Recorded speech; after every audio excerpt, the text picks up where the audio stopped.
नमस्कार। आप सभी लोगों का मेरे YouTube channel doctor Shiv knowledge hub में स्वागत है। आज हम इंडियन पॉलिटी का सेगमेंट लेकर आए हैं। इंडियन पॉलिटी के सेगमेंट के अंतर्गत हम कुल 1000 जो है मल्टीपल चॉइस क्वेश्चनों को लगाएंगे जो विभिन्न प्रतियोगी परीक्षाओं में पूछे गए हैं और अक्सर पूछे ही जा रहे हैं। इसी को ध्यान में रखते हुए और लोगों को जो छात्रों की बढ़ती हुई डिमांड को देखते हुए आज हम इंडियन पॉलिटी का सेगमेंट लेकर आए हैं। तो शुरू करते हैं पहले प्रश्न से। भारतीय संविधान के ऐतिहासिक पृष्ठभूमि से जो है पहला प्रश्न बना हुआ है। राष्ट्र जो गीत जो है जनगण मनगढ़ को राष्ट्रीय गान के रूप में किस वर्ष जो है स्वीकृति प्रदान की या अपनाया गया? तो 1950 में जो है राष्ट्रीय गीत जनगण मनगढ़ को जो है स्वीकृति प्रदान की गई। जनगण मनगढ़ को 24 जनवरी 1950 को जो है राष्ट्रीय गान के रूप में भारत में मान्यता मिली थी।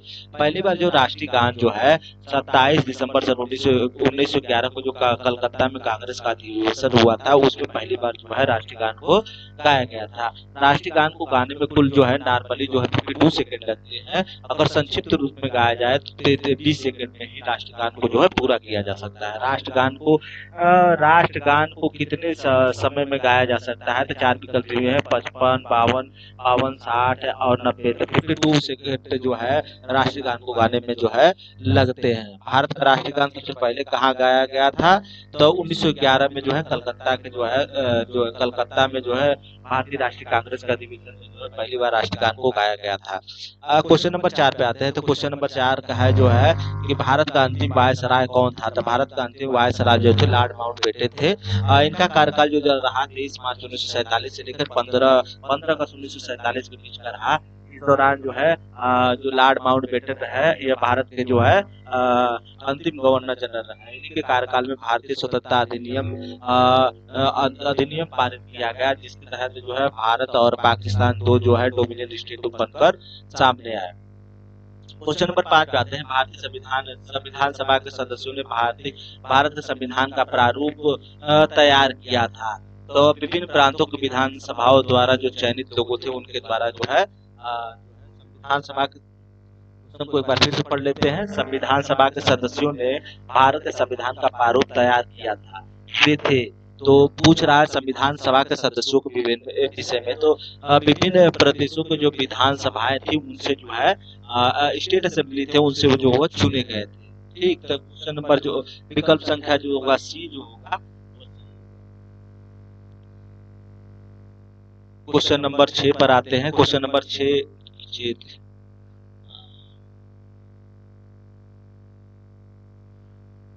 तो ये तो हमने डिस्क्राइब कर दिया। क्वेश्चन नंबर 6 पे आते हैं। भारत की संविधान सभा के स्थायी सभापति कौन थे? तो ये ध्यान रखना है कि संविधान सभा का गठन जो हुआ 6 दिसंबर 1946 को किया गया था और संविधान सभा का स्थायी अध्यक्ष जो थे डॉक्टर सच्चिदानंद सिन्हा को जो बनाया गया था। तो इस प्रकार जो है विकल्प संख्या ए जो होगा वो सही होगा। और बाकी जो विकल्प है डॉक्टर राजेंद्र प्रसाद जो है वो 11 दिसंबर 1946 को डॉक्टर राजेंद्र प्रसाद को जो है भारतीय संविधान सभा का स्थायी अध्यक्ष बना दिया गया था। और डॉक्टर भीमराव अम्बेडकर जो है जो प्रारूप समिति के अध्यक्ष बनाए गए थे। अब आते हैं क्वेश्चन नंबर 7 पे। संविधान सभा के उद्घाटन अधिवेशन की अध्यक्षता किसके द्वारा की गई थी? तो सच्चिदानंद सिन्हा के द्वारा की गई थी। 9 दिसंबर 1946 को डॉक्टर सच्चिदानंद सिन्हा को जो है भारतीय संविधान सभा का जो एक अस्थायी अध्यक्ष बनाया गया था। एक तो इस प्रकार जो है भारतीय संविधान सभा के उद्घाटन की अध्यक्षता करने का कार्य जो है डॉक्टर सच्चिदानंद सिन्हा को जाता है। संविधान सभा का मसौदा तैयार करने वाली समिति ड्राफ्टिंग कमेटी के अध्यक्ष कौन थे? 5 विकल्प दिया हुआ है यहाँ। जेपी लाल दिया, राजेंद्र प्रसाद दिया, जवाहरलाल नेहरू दिया है, डॉक्टर भीमराव अम्बेडकर दिया है। उपयुक्त में से कोई नहीं। तो हमें याद रखना है कि संविधान सभा का जो मसौदा तैयार किया उसके अध्यक्ष डॉक्टर भीमराव अम्बेडकर थे। इसमें कुल 7 सदस्यों को शामिल किया गया था। डॉक्टर भीमराव अम्बेडकर जो थे इसके जो थे अध्यक्ष के रूप में जो है डॉक्टर भीमराव अम्बेडकर को चयनित किया गया था। प्रारूप समिति का गठन जो है 29 अगस्त 1947 को किया गया था। ठीक, अब आते हैं क्वेश्चन नंबर 9 पर। प्रारूप समिति में अध्यक्ष को मिलाकर सदस्यों की संख्या कितनी? तभी हमने ऊपर ही बताया था कि प्रारूप समिति में कुल 7 सदस्यों को शामिल किया गया था डॉक्टर भीमराव अम्बेडकर के सहित। ठीक, तो क्वेश्चन नंबर जो है 9 का विकल्प जो होगा ए जो होगा वो सही होगा। क्वेश्चन नंबर 10 पर आते हैं। 11 दिसंबर 1946 को किसे संविधान सभा का स्थायी सदस्य बनाया गया? तो अभी ऊपर ही हमने बताया कि 11 दिसंबर 1946 को जो है डॉक्टर सच्चिदानंद सिन्हा जो 9 दिसंबर 1946 को संविधान सभा के अस्थायी सदस्य बने। फिर उसके बाद जो है संविधान सभा का स्थायी अध्यक्ष जो है 11 दिसंबर 1946 को डॉक्टर राजेंद्र प्रसाद को बनाया गया। इस प्रकार विकल्प संख्या जो डी होगा वो सही होगा। ये क्वेश्चन नंबर 11 पे आते हैं। निर्वाचन सभा अर्थात कॉन्स्टिट्यूशनल असेंबली संविधान सभा को निर्वाचन सभा कह रहे हैं कि चेयरमैन कौन थे? तो चेयरमैन थे डॉक्टर राजेंद्र प्रसाद। डॉक्टर राजेंद्र प्रसाद को 11 दिसंबर 1946 को जो है संविधान सभा का जो है चेयरमैन या अध्यक्ष बनाया गया था। भारत के संविधान को बनाने के लिए गठित संविधान सभा के अध्यक्ष कौन थे? तो 4 विकल्पों में से जो अभी हमने बात की थी, तो डॉक्टर राजेंद्र प्रसाद जो है संविधान सभा के जो थे अध्यक्ष। क्वेश्चन नंबर 13 पर आते हैं। संविधान सभा की पहली बैठक कब हुई थी? तो 4 विकल्प दिए हैं। 9 दिसंबर 1946, 9 दिसंबर 1947, 9 दिसंबर 1946, 26 जनवरी 1947 और 26 जनवरी 1947। तो हम यहाँ देखते हैं कि 9 दिसंबर 1946 को जो है संविधान सभा की प्रथम बैठक हुई थी। इसकी अध्यक्षता जो है डॉक्टर सच्चिदानंद सिन्हा के द्वारा की गई थी। क्वेश्चन नंबर 14 पर आते हैं। संविधान सभा द्वारा संविधान को तैयार करने के लिए कितनी समितियों का गठन किया गया था? तो संविधान सभा के द्वारा जो है कुल जो है 17 समितियों का गठन किया गया था, जिसमें कुल 8 जो बड़ी समितियां थी और उसके अलावा अन्य छोटी समितियां जो है अन्य कई छोटी समितियां शामिल थी। कुल मिलाकर जो है 17 कमेटी को जो है संविधान सभा के द्वारा गठन किया गया था। ठीक, अब इसके बाद आते हैं क्वेश्चन नंबर यहाँ देख भी ले समितियों से अक्सर पूछता भी है। प्रक्रिया संबंधी समिति थी, प्रक्रिया नियमन समिति थी, मित्र कार्मिक समिति, अधिकार समिति थी, सभा समिति थी, गैलरी समिति थी, परिचालन समिति थी, कार्यवाही समिति। ये प्रमुख समितियां थी। ये समितियां 2 पार्टों में डिवाइड थी, बड़ी समिति और छोटी समिति। ठीक, क्वेश्चन नंबर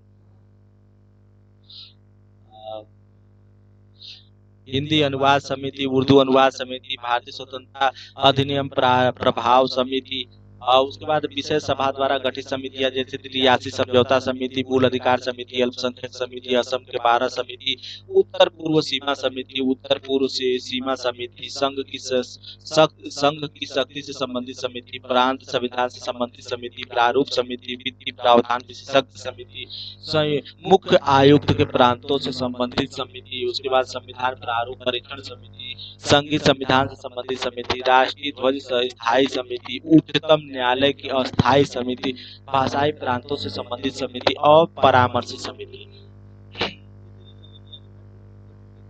क्वेश्चन नंबर 15 पर आते हैं। प्रजातंत्र की जड़ें निम्न द्वारा नष्ट की जा सकती है। तो साम्यवाद के द्वारा प्रजातंत्र की जो जड़ों को जो है वो समाप्त किया जा सकता है।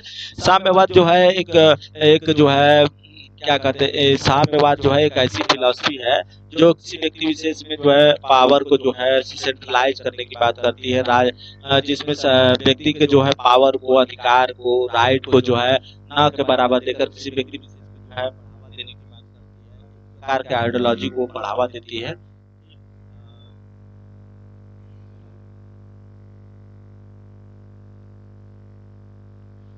ये देखने को मिलता है कि साम्यवादी एक ऐसा विचारधारा है जिसमें जो है पूरी तरह जो है राज का नियंत्रण हो जाता है व्यक्ति के ऊपर। तो व्यक्ति के अधिकार स्वतंत्रताएं और ये सब चीजें जो क्या हो जाती हैं, पूरी तरह सीमित हो जाती हैं। तो जब अधिकार और स्वतंत्रताएं व्यक्ति के छीन ली जाती हैं तो अपने आप जो है डेमोक्रेसी जो है वह समाप्त हो जाता है या विलुप्त हो सकता है। ठीक, इसलिए विकल्प संख्या ए जो होगा वो सही होगा। भारतीय संविधान क्या है? तो 4 विकल्प 5 विकल्प दिए हुए हैं। बहुत ही कठोर है, लचीला है, अंशतः कठोर है, अंशतः लचीला है। तो अंशतः कठोर, अंशतः लचीला दोनों है, क्योंकि भारतीय संविधान में दोनों गुणों को समावेश किया गया है, नमतम और कठोरता का, दोनों का। क्योंकि भारतीय संविधान में संशोधन का जो प्रावधान किया गया है उसमें साधारण और विशिष्ट दोनों प्रकार के जो है प्रक्रियाओं को धारण किया गया है, दोनों तरह के जो है प्रावधानों को शामिल किया गया है। इसलिए भारतीय संविधान जो है अंशतः कठोर और लचीला दोनों है। ठीक है, भारत भारत एक धर्मनिरपेक्ष देश है। इसका तात्पर्य क्या है कि चार विकल्प दिए गए हैं, सभी नागरिक कानून के समान क्या है, समान है, और उसका कोई कोई राज्य स्तर पर धर्म नहीं होता। सभी व्यक्ति जो है, सभी वयस्कों को चुनाव में वोट देने का अधिकार है, सभी नागरिकों को भाषण देने का अधिकार है। तो जो है विकल्प संख्या बी जो होगा वो सही होगा। धर्मनिरपेक्षता का तात्पर्य होता है कि राज्य का अपना कोई विशेष धर्म नहीं होता। राज्य के लिए राज्य के क्षेत्र में आने वाले तमाम धर्म जो होते हैं वह इक्वल होते हैं। इक्वल ट्रीट करता है राज्य किसी धर्म विशेष को जो है क्या करता है, संरक्षण प्राप्त नहीं करता है। इस आधार पर जो विकल्प संख्या बी जो होगा वो सही होगा। धर्मनिरपेक्षता का तात्पर्य फिर से पूछ रहा है, तो धर्मनिरपेक्षता का तात्पर्य क्या होगा कि जो है राज्य सभी धर्मों का क्या करता है, समान महत्व को स्वीकार करता है। राज्य के द्वारा क्या किया जाता है, सभी धर्मों को समानता स्वीकार आपको यहाँ से ऐसे तो हम बता दे रहे हैं डायरेक्ट उत्तर, लेकिन चारों विकल्प को देख लेना चाहिए, क्योंकि एग्जाम में जो है हमेशा चारों विकल्प आएंगे, उनमें से एक विकल्पों का चयन करना होगा। जिस देश का अपना कोई धर्म नहीं हो, ठीक, ये धर्मनिरपेक्षता का तात्पर्य दे रहा है। सरकार द्वारा धर्म का संरक्षण, सभी धर्मों का महत्व स्वीकार करना, राष्ट्र धर्म का विशेष संवैधानिक महत्व। तो क्या किया जाता है धर्मनिरपेक्षता में, राज्य का कोई अपना धर्म नहीं होता, अर्थात वो सभी धर्मों को स्वीकृति प्रदान करता है। उसके लिए सभी धर्म क्या होते हैं, समान होते हैं। तो विकल्प संख्या सी जो होगा वह सही होगा। क्वेश्चन नंबर 19 पे आते हैं। इनमें से कौन जुलाई 1946 में गठित संविधान सभा के सदस्य नहीं थे? तो देखना है, चार विकल्प दिए गए हैं, डॉक्टर राजेंद्र प्रसाद, के मुंशी, महात्मा गांधी, अब्दुल कलाम आजाद। तो क्वेश्चन नंबर 19 का जो विकल्प संख्या सी जो होगा महात्मा गांधी सही होगा, क्योंकि महात्मा गांधी जो थे वो संविधान सभा के सदस्य नहीं थे, एक शुरू से लेकर अंत तक नहीं बने। गणतंत्र गणतंत्र होता है, गणतंत्र होता है, ठीक। क्वेश्चन नंबर 20 ऑप्शन एक दिया है, केवल लोकतांत्रिक हो जाता है, अध्यक्षीय पद्धति शासन प्रणाली वाला जो राज्य होता है, संसदीय शासन प्रणाली वाला राज्य होता है, राज्य जहां पर अध्यक्ष वंशानुगत से न हो, ठीक। तो विकल्प संख्या इसमें जो होगा वो डी सही होगा। गणतंत्र का तात्पर्य होता है कि राज्य का जो अध्यक्ष होता है वह जो होता है वंशानुगत न होकर निर्वाचित होता है, इसी को हम गणतंत्र के रूप में समझते हैं। तो इसलिए क्वेश्चन नंबर 20 का जो है विकल्प संख्या जो डी होगा वो सही होगा, ठीक। अब क्वेश्चन नंबर 21 पे आते हैं। प्रस्तावना का वह प्रावधान जो सभी वयस्क नागरिकों को मतदान का अधिकार प्रदान करता है वह क्या कहलाता है? तो चार विकल्प दिए गए हैं। धर्मनिरपेक्षता पहला विकल्प है, दूसरा प्रजातंत्र है, तीसरा समाजवाद है, चौथा जो है गणतंत्र है। तो उसको हम क्या कहते हैं, गणतंत्र कहते हैं, जो सभी नागरिकों को क्या करता है, मतदान देने का अधिकार प्रदान करता है, ठीक। तो विकल्प संख्या डी जो होगा यहाँ सही होगा, ठीक। क्योंकि भारत को एक संपूर्ण प्रभुत्व संपन्न बनाया गया है, ठीक। यहाँ कोई जो होगा क्या वंशानुगत नहीं होगा, निर्वाचित होगा, ठीक। तो इस आधार पर जो है सबको जो है डेमोक्रेटिक राइट। दूसरी बात आते हैं क्वेश्चन नंबर 22 पर। कैबिनेट मिशन प्लान के अधीन बनी संविधान सभा में कितने कितने सदस्य थे? एक संविधान सभा में कुल सदस्यों की संख्या पूछ रहा है। कैबिनेट मिशन योजना के तहत जो कैबिनेट संविधान सभा का जो प्रस्ताव आया, संविधान सभा को मुस्लिम लीग और कांग्रेस के द्वारा एक्सेप्ट कर लिया गया, तो उसमें कुल कितने सदस्यों को शामिल किया गया? मुस्लिम लीग संविधान सभा से कुल कितने सदस्य थे, इन्हीं को बताना है। इसके अलावा और जो पॉलिटिकल पार्टी थी, जो तमाम पॉलिटिकल पार्टी थी, उनमें कई पॉलिटिकल पार्टी भी थी जिनको एक सीटें मिली थी, और एक जो इंडिपेंडेंस पार्टी थी उसको जो है 8 सीटें मिली थी। तो बताना है कि कुल कितने सीटें जो है जो कैबिनेट संविधान सभा में जो है थी, ठीक। तो सब विकल्प संख्या पहला दिया है 389 दिया है, 411 दिया है, 289 दिया है, 487 दिया है। तो हम देखते हैं 389 सदस्य जो थे वो कौन थे संविधान सभा में शामिल थे, ठीक। अब देखिए यहाँ पर डिस्क्रिप्शन वो देख लेते हैं। 389 सदस्य थे, जिसमें 200 जो था 92 सदस्य, 296 सदस्य जो थे वहाँ वो कहाँ से थे, फिर से भारतीय क्षेत्र से थे। नहीं किया गया है, तो हम ऐसे बता देते हैं कि जो 389 सदस्य जो थे उसमें से जो 389 सदस्य बता रहा है। संविधान सभा में कुल कितने सदस्य थे? 389 सदस्यों को जो संविधान सभा में चुना गया था, तो 296 उनके जो सदस्य थे वो ब्रिटिश भारतीय क्षेत्र से चुने गए थे। 73 जो क्षेत्र थे वो प्रोविंसेस या राजवाड़ों से जुड़े गए थे, और 4 जो है चीफ कमिश्नरी क्षेत्रों से चुने गए। इस प्रकार कुल जो है 389 सदस्यों का चयन संविधान सभा में किया गया था। अब इसके बाद आते हैं क्वेश्चन नंबर 23, वेवेल योजना की असफलता का मुख्य कारण क्या था? तो 4 विकल्प दिए होंगे। ब्रिटिश सरकार से समर्थन का अभाव रहा, मुस्लिम लीग और कांग्रेस के मध्य सहमति न हो पाना, पाकिस्तान की मांग के लिए उपयुक्त मुस्लिम का अड़ा रहना। तो जो है वेवेल योजना जो आई थी उसका जो है असफलता का मुख्य कारण क्या था? मुस्लिम लीग और कांग्रेस के मध्य जो है सहमति स्थापित न कर पाना। तो जो ये ब्रिटिश वायसराय थे लॉर्ड वेवेल द्वारा शिमला में एक सम्मेलन बुलाया गया था। ठीक, तो इसमें क्या हुआ था? भारतीय सदस्यों को नियुक्ति करने का प्रस्ताव रखा गया था। मुस्लिम लीग द्वारा सम्मेलन जिन्ना ने इस मांग को अस्वीकार कर दिया। इस प्रकार वेवेल संस्था जो हो रही थी, वेवेल जो रहा योजना रही, वो सफल।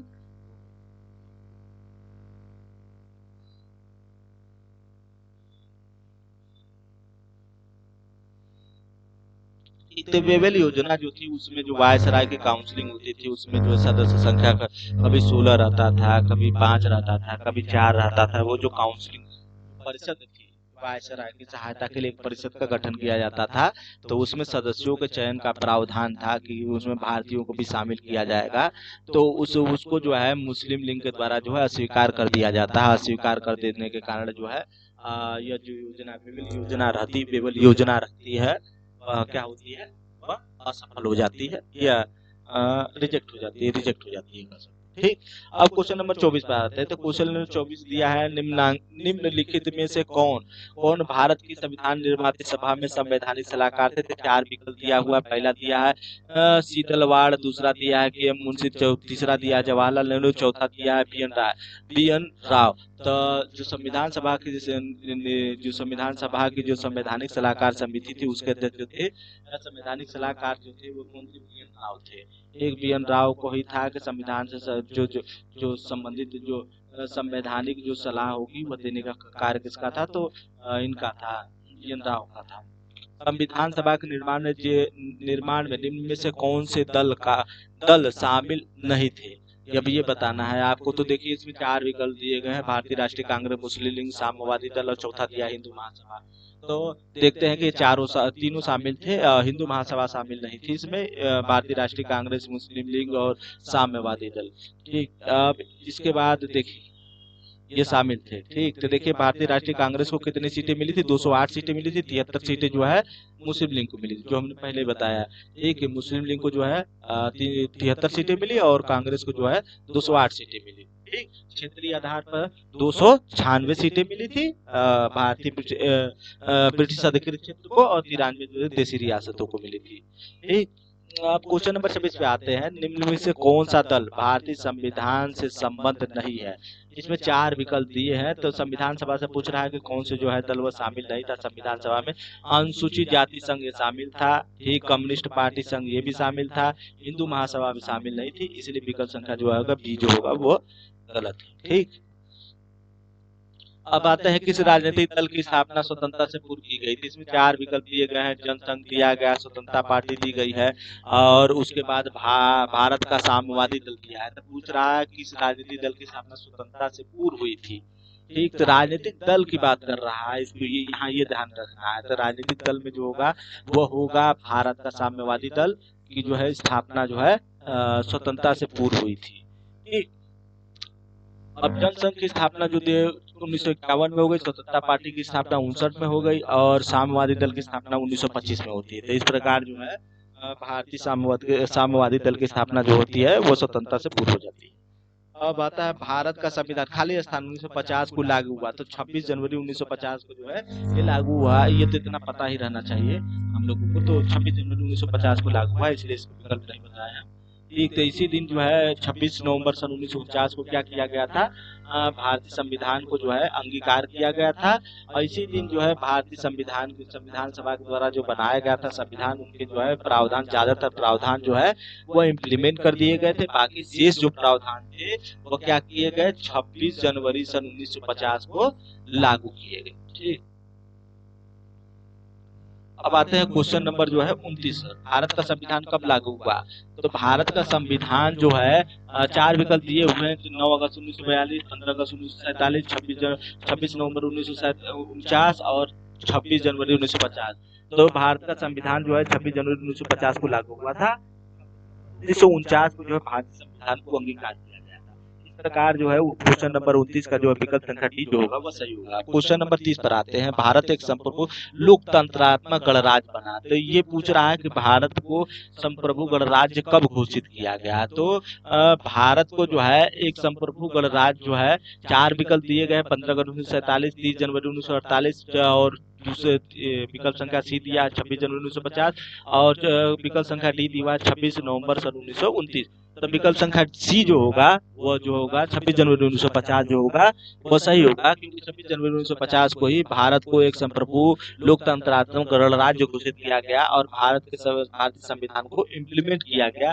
भारतीय संविधान को जो है इम्प्लीमेंट करते ही, 26 जनवरी को पूर्णतः इम्प्लीमेंट करते ही भारत एक संप्रभु लोकतंत्रात्मक गणराज्य बनकर उभरा। ठीक, क्वेश्चन नंबर 31 पर आते हैं। क्वेश्चन नंबर 31 यह है कि भारतीय संविधान कब लागू हुआ। भारतीय संविधान जो है चार विकल्प 1946, 1947, 1949, 1950। तो भारतीय संविधान जो है 1950 को लागू हुआ। ये ध्यान रखना है कि विभिन्न प्रतियोगी परीक्षाओं में बार बार ये प्रश्न पूछे जाते हैं, इसलिए इसको ध्यान से देखेंगे और बार बार सॉल्व करते हैं।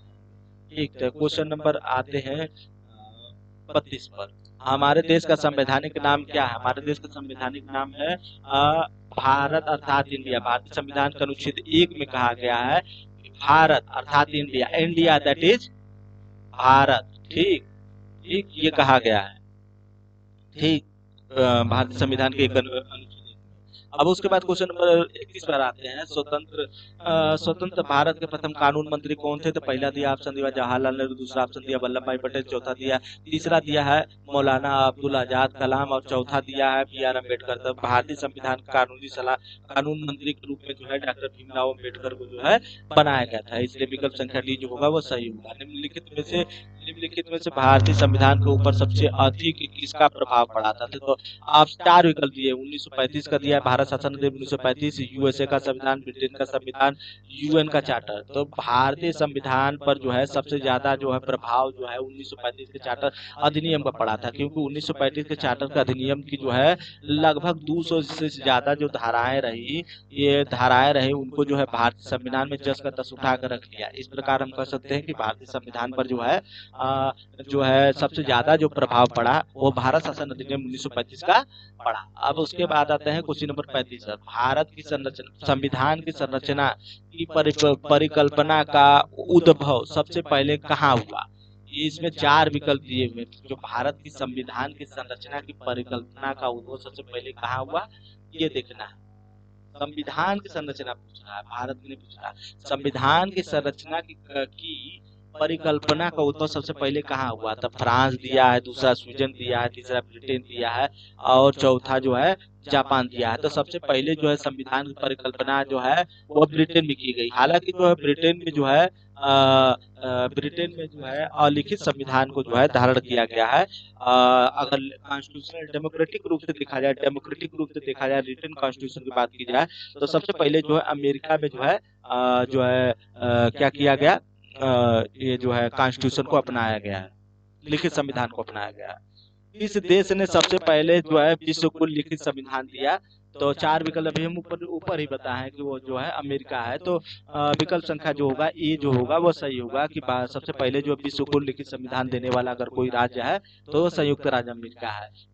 फिलाडेल्फिया सम्मेलन में जो है संयुक्त राज्य का जो है संविधान का निर्माण जो है 1787 में किया गया। ठीक, और इसे कब आरंभ किया गया या लागू किया गया? तो 4 मार्च सन 1789 से यह कार्य शुरू हो गया था। ठीक, अब इसके बाद आते हैं क्वेश्चन नंबर 37 विश्व में लिखित संविधान किस देश का सबसे विस्तृत है? तो हम जानते हैं कि चार विकल्प दिए, पहले विकल्प भी देखते रहें, उसके बाद हम बात करते रहेंगे। विकल्प ए जो है, पहला जो विकल्प है चीन, दूसरा अमेरिका, तीसरा जापान और चौथा जो है भारत। तो हम जानते हैं कि विश्व का सबसे बड़ा और विस्तृत संविधान जिसे कहा जाता है वो भारत का संविधान है। भारत के संविधान में 395 अनुच्छेद, 12 अनुसूची और 22 भाग है। इस प्रकार विश्व के सबसे बड़ा संविधान के रूप में जो है भारत के संविधान को जाना जाता है। वहीं देखते हैं कि जो अमेरिका का संविधान है उसमें केवल मात्र जो है 7 धाराओं को शामिल किया गया है। इस प्रकार जो है भारत के संविधान को विश्व का सबसे बड़ा संविधान होने की जो है प्रसिद्धि हासिल है। क्वेश्चन नंबर 38 पे आते हैं, भारतीय संविधान का आप किस प्रकार वर्णन करते हैं? तो चार विकल्प दिए हुए हैं, आकार में मध्य होना, बहुत छोटा, सुसंगत होना, विश्व के सबसे सबसे विस्तृत संविधान में से एक होना, एक लिखित संविधान नहीं है। तो विकल्प संख्या जो होगा सी होगा, वो सही होगा, क्योंकि भारतीय संविधान को जो है सबसे विस्तृत संविधान होने का जो है दर्जा या ख्याति प्राप्त है। अब पूछ रहा भारतीय संविधान की मुख्य प्रस्तावना क्या है? उसमें दिया हुआ है, चार विकल्प दिए हुए हैं। भारतीय संविधान में किस प्रकार की जो है उपासना की बात की गई है, स्वतंत्रता की बात की गई है। ठीक, अब इसमें चार विकल्प दिए हुए, विचार, धर्म, आस्था, अभिव्यक्ति की स्वतंत्रता की बात की गई है। कि जो है विचार, विश्वास, धर्म, अभिव्यक्ति की स्वतंत्रता की बात की गई है। कि क्वेश्चन विकल्प संख्या सी जो है विचार, व्यक्ति, विश्वास, आस्था, उपासना की बात की गई है।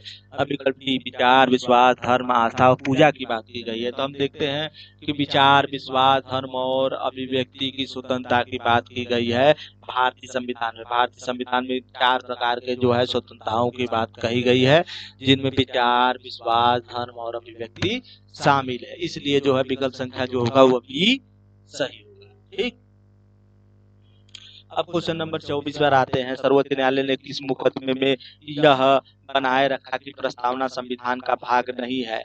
तो बेरूबानी केस में जो है पहली बार जो यह कहा गया कि संविधान का जो है प्रस्तावना हुआ जो संविधान का भाग नहीं, इसलिए कार्यपालिका विधायिका जो है विधायिका जो है संविधान की प्रस्तावना में संशोधन कर सकती है। बेरूबानी जो केस आया, तो बेरूबानी केस में जो है वह माना गया कि गोलकनाथ केस में यह माना गया कि जो है संविधान प्रस्तावना जो है भारतीय संविधान का एक अमुक भाग है, एक अमुक भाग है, इसलिए जो है आप संशोधन इसमें ठीक नहीं कर सकते, यह कहा गया गोलकनाथ केस में। उसके बाद 73 में जब आया केशवानंद भारती केस आया, तो इसमें माना गया इसमें जो है भारतीय संविधान के मूल ढांचे का कॉन्सेप्ट दिया गया और माना गया कि आप भारतीय संविधान की सब प्रस्तावना जो है भारतीय संविधान का भाग है, इसलिए आप उसमें संशोधन कर सकते हैं, किंतु उसमें यह भी तर्क रखा गया कि भारतीय संविधान के मूल ढांचा को आघात किए बिना ही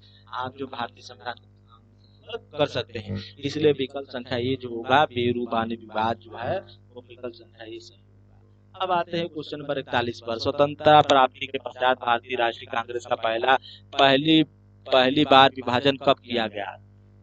स्वतंत्रता प्राप्ति के पश्चात भारतीय राष्ट्रीय कांग्रेस का पहली बार विभाजन कब किया गया? स्वतंत्रता प्राप्ति की बात कर रहा है।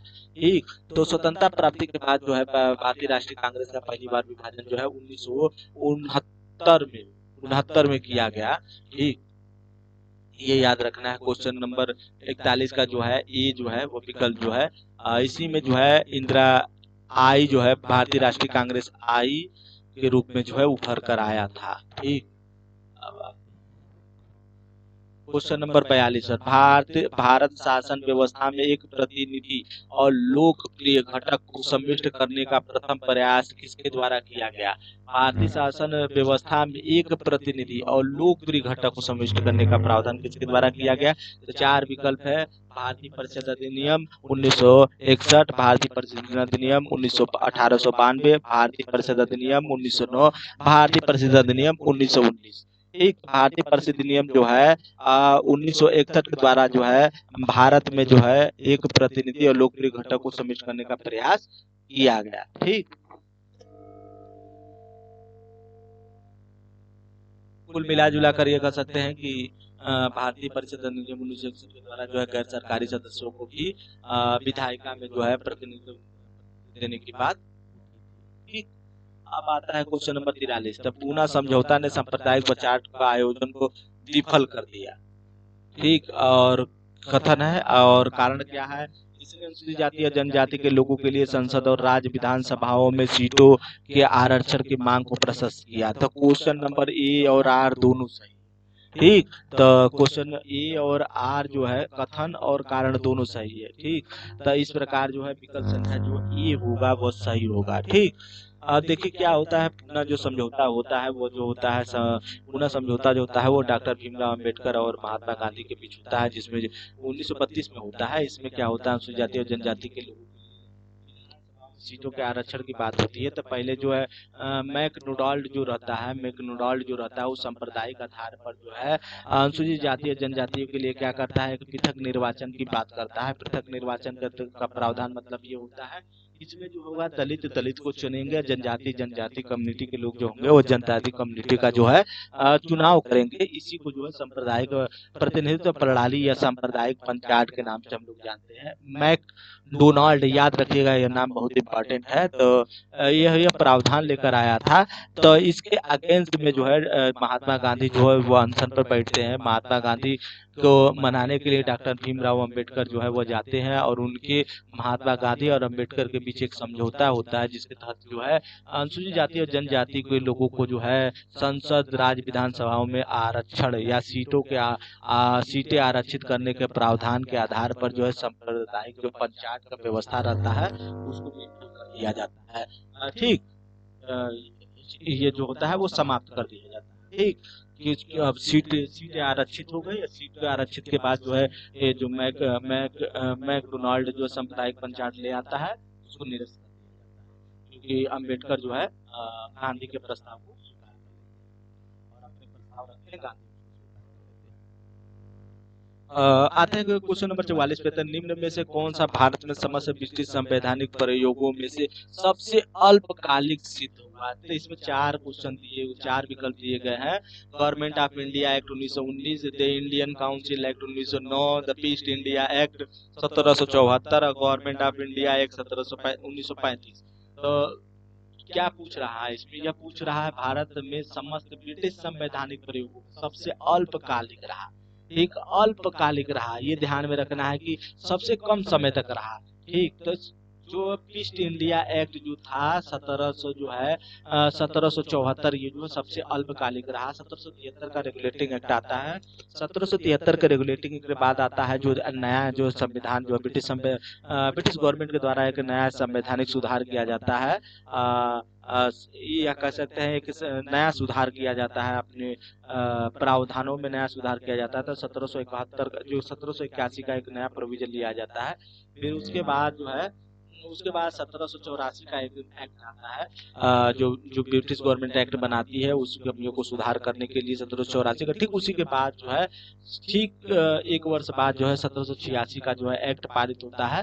ठीक इस प्रकार हम देखते हैं कि जो है 1784 का जो है ईस्ट इंडिया एक्ट जो है सबसे अल्पकालिक जो है जो एक्ट साबित होता है या प्रयोग साबित होता है, कह सकते हैं। जितने भी एक्ट जो है ब्रिटिश गवर्नमेंट के द्वारा पारित किए गए भारत में संवैधानिक विकास को लेकर, उनमें जो है 1784 का ईस्ट इंडिया एक्ट जो है सबसे अल्पकालिक सिद्ध होता है। विभिन्न धार्मिक संप्रदायों और अन्य दलों द्वारा प्रदर्शित की गई अलगाववादी प्रथा निम्नलिखित में से किसका विशिष्ट लक्षण थी? ठीक, तो अब देखना चार विकल्प दिए हैं। विभिन्न धार्मिक संप्रदायों अन्य दलों द्वारा प्रदर्शित की गई अलगाववादी प्रथा निम्नलिखित किसका विशिष्ट लक्षण थी? इसमें चार विकल्प दिए। पूछ रहा है सांप्रदायिक जो है पंचायत की है, सांप्रदायिक आधार पर जो है भारत में जो है निर्वाचन की बात या सांप्रदायिक निर्वाचन मंडल की शुरुआत जो है भारत में कब शुरू किस अधिनियम में जो है उसके गुण प्रतिबिंबित होते हैं? तो भारत शासन अधिनियम पहला विकल्प दिया है।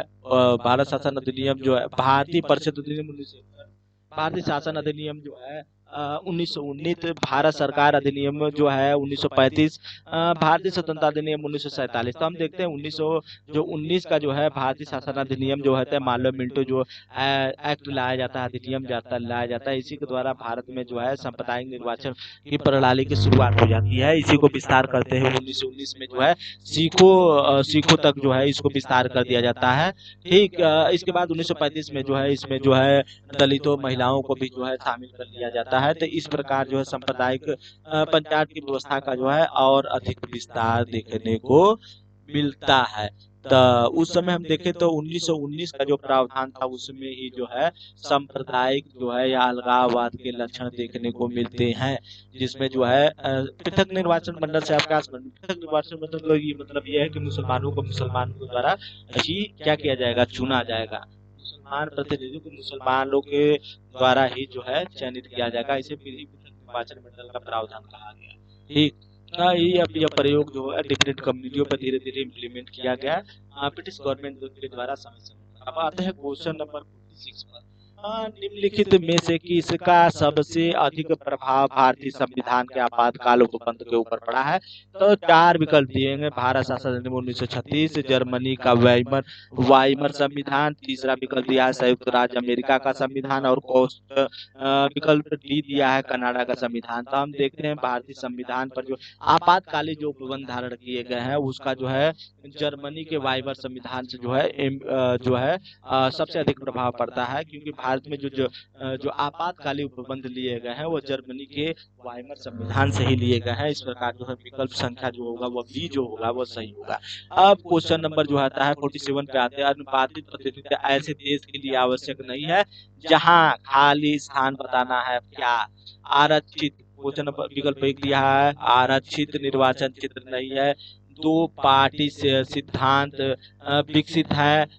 राष्ट्रपति प्रणाली संसदीय प्रणाली का आयोजन है। इनमें से कोई नहीं। तो हम देखते हैं कि इनमें से कोई सा विकल्प जो हमें इन बातों को जो है परिपूर्ण करता हुआ नहीं दिख रहा है। ठीक, अनुपातिक प्रणाली जो है ऐसे देश के लिए आवश्यक नहीं है। ठीक, तो इनमें से किसी भी जो है कोई भी बात जो है अनुपातिक प्रणाली के लिए उपयुक्त दिखाई नहीं देते हैं। अब आते हैं क्वेश्चन नंबर 48 पर। संविधान की प्रारूप समिति के समक्ष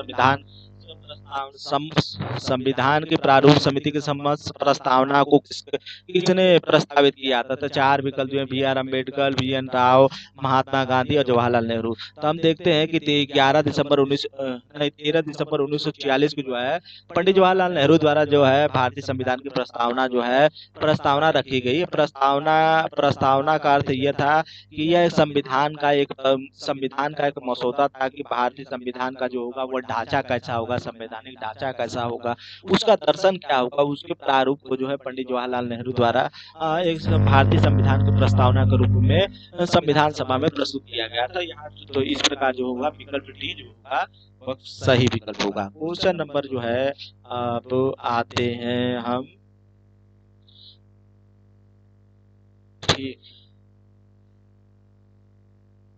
अब ये जो संविधान सभा में जो पंडित जवाहरलाल नेहरू ने प्रस्तावना पेश किया था 11 जनवरी जो है 1947 को जो है संविधान सभा द्वारा स्वीकृति कर लिया गया था, सर्वसम्मति से स्वीकार कर लिया गया था, कह सकते हैं। ठीक, अब आते हैं क्वेश्चन नंबर जो है 49 पे। तो क्वेश्चन नंबर 49 है कि निम्नलिखित में से संविधान का कौन सा एकात्मक लक्षण है? ठीक, एकात्मक लक्षण पूछ रहा है। तो 4 विकल्प दिए हैं। राष्ट्रपति किसी भी राज्य का शासन अपने अधिकार में ले सकता है यदि संविधानात्मक मशीन ढंग ठप हो जाए। एकात्मक लक्षण की बात कर रहा है। ठीक, एकल संगठित न्यायपालिका वो, ठीक, राष्ट्रपति आपातकाल की घोषणा, ठीक, और विकल्प संख्या डी दिया हुआ है ये सभी। तो हम देखते हैं एकात्मक लक्षण के अंतर्गत ये सभी जो है चीजें जो है वह क्या होती है, वह रिफ्लेक्ट होती है। एकात्मक शासन प्रणाली में क्या होता है कि पावर का जो होता है वो सेंट्रलाइजेशन हो जाता है। किसी व्यक्ति विशेष या संस्था विशेष में, तो उसी के द्वारा जो है पूरे देश की कंट्री को रेगुलेट करने का कार्य करना शुरू हो जाता है। एक तो इसी को हम एकात्मक शासन प्रणाली करते हैं। और संघातक शासन प्रणाली में पावर का जो होता है वो क्या होता है, डिसेंट्रलाइजेशन हो जाता है। पावर का जो है क्या कर दिया था, विभिन्न शाखाओं में डिवाइडेशन हो जाता है, विभाजन हो जाता है। शक्ति का जो है विभिन्न भागों में जो है डिवाइडेशन हो जाता है।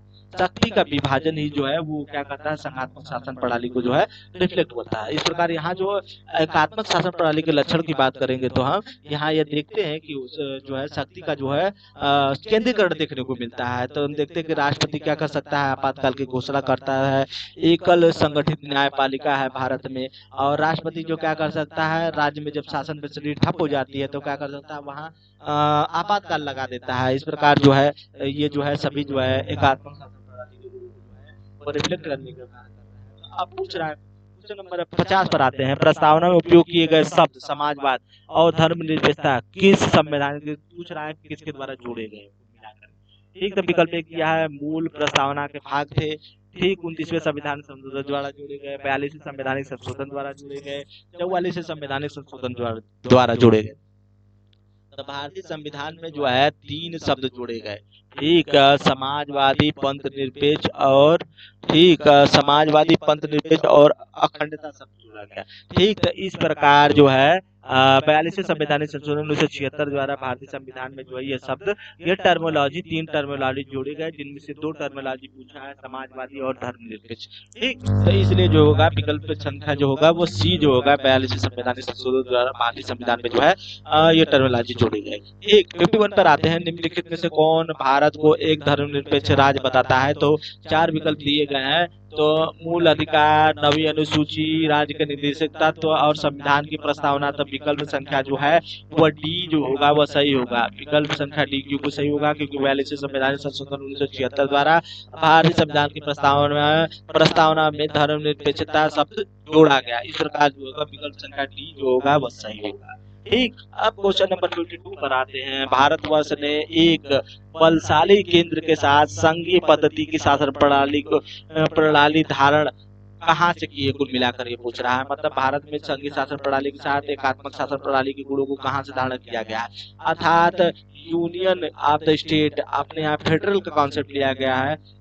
तो अपने यहाँ जो है यह प्रावधान कहाँ से लिया गया है? तो यूएसए दिया है, कनाडा दिया है और ऑस्ट्रेलिया दिया है, न्यूजीलैंड दिया है। तो भारत में जो है संघीय शासन प्रणाली जो अपने यहाँ ली गई है उसको जो है कनाडा से लिया गया है। इस प्रकार विकल्प संख्या बी जो होगा वो सही होगा। अब क्वेश्चन नंबर 53 पे आते हैं। निम्नलिखित में से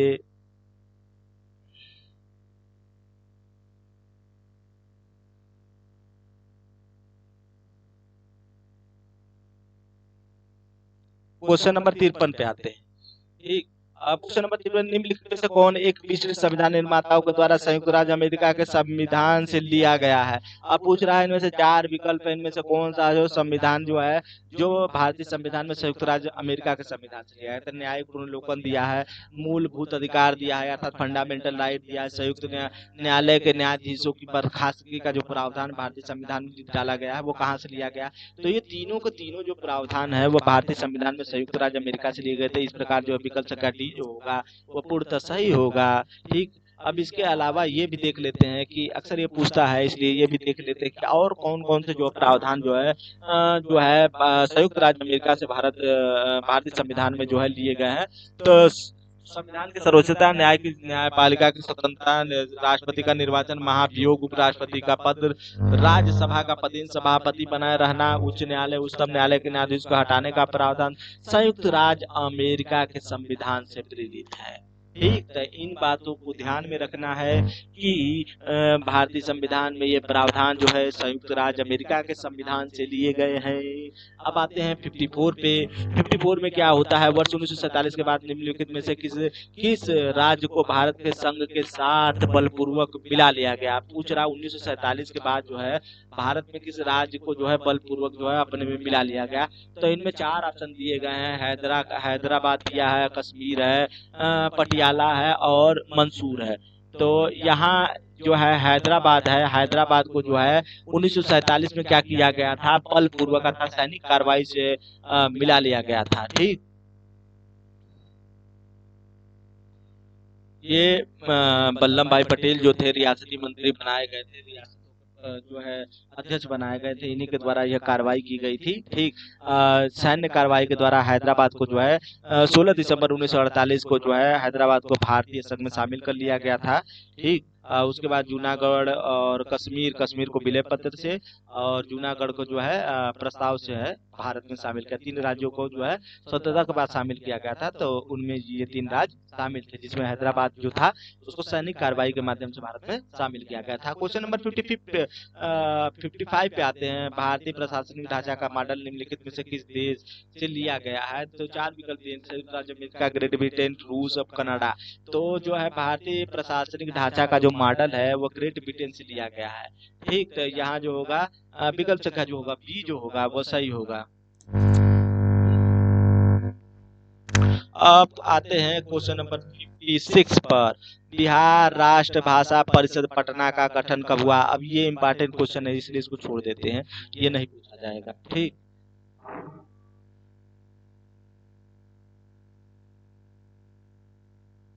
भारतीय संविधान का, भारत का संविधान भारत को कैसे वर्णित करता है? तो 4 विकल्प हैं। राज्यों का मंडल, राज्यों का संघ, महासंघ, उपयुक्त में से कोई नहीं। तो राज्यों का संघ के रूप में जो है भारतीय संविधान को भारत का संविधान भारत को जो है क्या करता है, वर्णित करता है। भारतीय संविधान के 1 में कहा गया कि भारत जो होगा राज्यों का संघ होगा।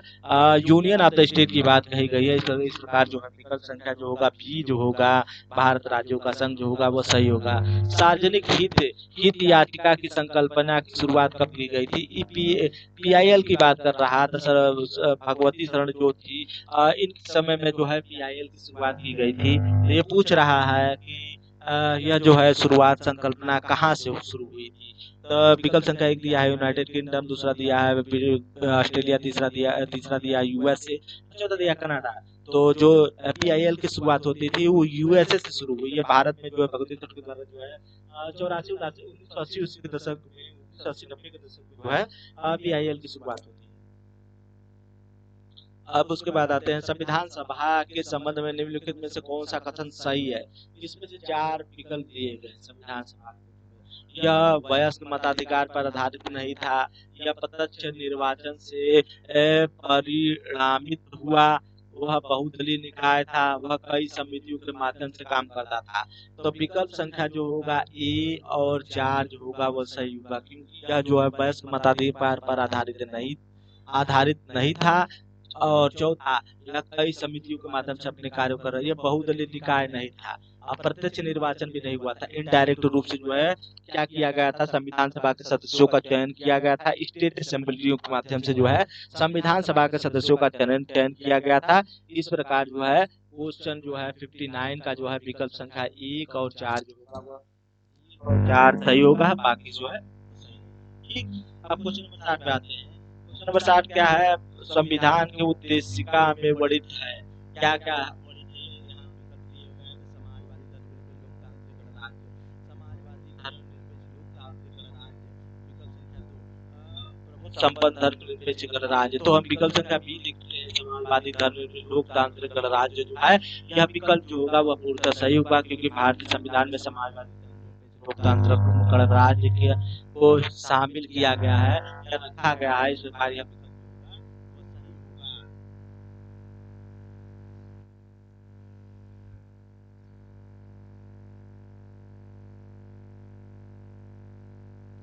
अब हम अगले अध्याय की ओर बढ़ रहे हैं। नागरिकता, मौलिक अधिकार, नीति निर्देशन और पंचायती राज से संबंधित जो है जो प्रश्न होंगे, उनसे जुड़े जो प्रश्न होंगे जो प्रतियोगी परीक्षाओं में पूछे जाते हैं उसको लगाने का प्रयास करेंगे। तो शुरू करते हैं क्वेश्चन नंबर 1 से। ठीक, तो अभी तक हमने 60 क्वेश्चन लगा लिए हैं। अब नागरिकता, मौलिक अधिकार, नीति निर्देशन और पंचायती राज से संबंधित जो प्रश्न पूछे गए हैं विभिन्न प्रतियोगी परीक्षा में उसको हम शुरू करते हैं। भारत की नागरिकता निम्नलिखित में से किस प्रकार से समाप्त की जा सकती है? तो 4 विकल्प दिए गए। से प्राप्त की जा सकती है, पूछ रहा, समाप्त नहीं, प्राप्त की जा सकती है। जाती है। तो भारत में नागरिकता प्राप्त करने के कुल 5 प्रोविजन है।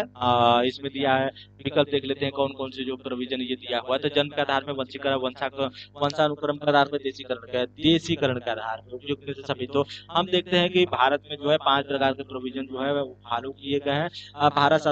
भारतीय नागरिकता अधिनियम 1955 के तहत इस प्रकार जो है ये तीनों को तीनों जो है वो जो कंडीशन है, टर्म और कंडीशन है, वो तीनों को तीनों जो है भारतीय जो है भारत में नागरिकता प्रदान करने के जो है को इंगित करते हैं। इसलिए ये उपयुक्त में से सभी जो होगा वो सही होगा। ठीक। क्वेश्चन नंबर 2 पर आते हैं। रिक्त स्थान को की पूर्ति कीजिए। एक श्रेष्ठ नागरिक वह है जो खाली स्थान क्या करता है? सामाजिक राजनीतिक रूप से जागरूक हो, अपने राजनीतिक सामाजिक दायित्व के प्रति सचेत हो, उच्च शिक्षित हो, संविधान विज्ञ हो।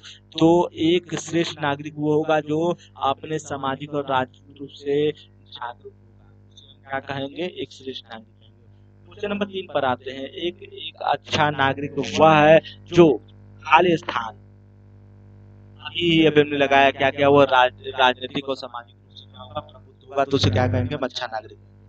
भारत का संविधान खाली स्थान बताना है क्या है? एकल नागरिकता प्रदान करता है, दोहरी नागरिकता प्रदान कर पूछ रहा है कि भारत का संविधान क्या कैसी प्रकार की नागरिकता प्रदान करता है? एकल नागरिकता प्रदान करता है, दोहरी नागरिकता प्रदान करता है, नागरिकता से संबंधित कोई प्रावधान नहीं करता, बहुल नागरिकता देता है।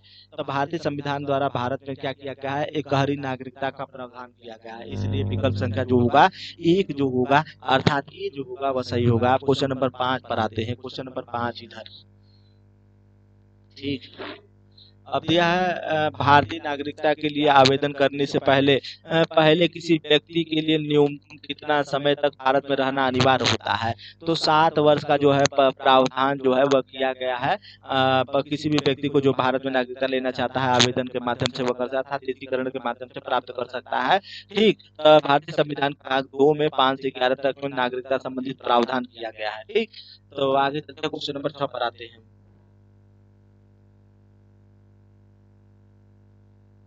पंजीयन के माध्यम से कर सकता है। ठीक है। अब आते हैं क्वेश्चन नंबर 6 पर।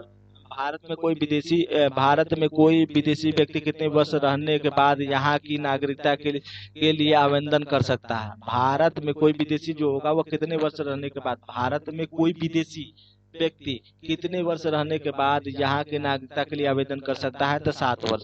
भारत में नागरिकता प्राप्त करने का नियम कौन बनाता है? तो भारत की जो है इसमें ऑप्शन दिया नहीं है। ऑप्शन जो है वो जो दिया है राष्ट्रपति को इंगित कर रहा है, जबकि जो है इसमें संसद को भी दिखाना चाहिए। अगर संसद नहीं दिया है तो राष्ट्रपति को ही यहाँ हम केंद्र रखेंगे। ठीक। ए विकल्प दिया है कुछ, ए विकल्प दिया है राष्ट्रपति, बी विकल्प राज्यपाल, सी दिया है मुख्य चुनाव आयोग, डी दिया है प्रधानमंत्री। ठीक। जो भारत में नागरिकता संबंधित प्रावधान है वो उसे संसद बनाने के लिए अधिकृत की गई है। उसे राष्ट्रपति हस्ताक्षर करके क्या करता है? जो अपनी स्वीकृति प्रदान करता है। लेकिन नियम बनाने का जो प्रावधान है वो जो अधिकृत है जिसके लिए, तो वो जो है संसद है। ग्राम पंचायत चुनाव कराने का निर्णय लिया जाता है किसके द्वारा? पूछ रहा है। तो केंद्र सरकार के द्वारा, जिलाधिकारियों के द्वारा, राज्य चुनाव आयोग के द्वारा, राज्य सरकार के द्वारा। तो ग्राम पंचायत चुनाव जो है, ठीक है, वो किसके द्वारा कराने का प्रावधान है? तो ग्राम पंचायत का चुनाव कराने का प्रावधान जो है केंद्र सरकार, राज्य चुनाव आयुक्त केंद्र सरकार को दे रहा है। लेकिन यहाँ जो होगा राज्य जो है सरकार को जो है यह अधिकार, जो राज्य चुनाव आयोग के पास जो है यह अधिकार होता है कि वह जो चुनाव कराए। ठीक। पंचायती राज खाली स्थान है जो कि निधि फंड के लिए मुख्यतः पर निर्भर करती है। ठीक। जो राज्य पंचायतें हैं वह निधि के लिए किस पर निर्भर करती है? पूछ रहा है। प्रशासनिक ढांचों की जो है वित्त, सरकारी वित्त जो होती है उस पर निर्भर करती है।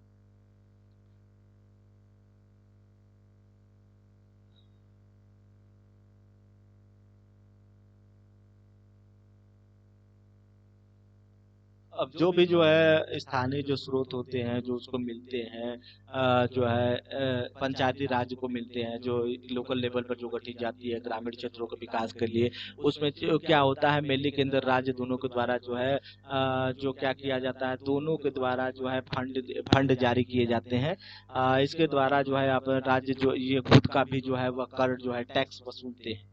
ठीक।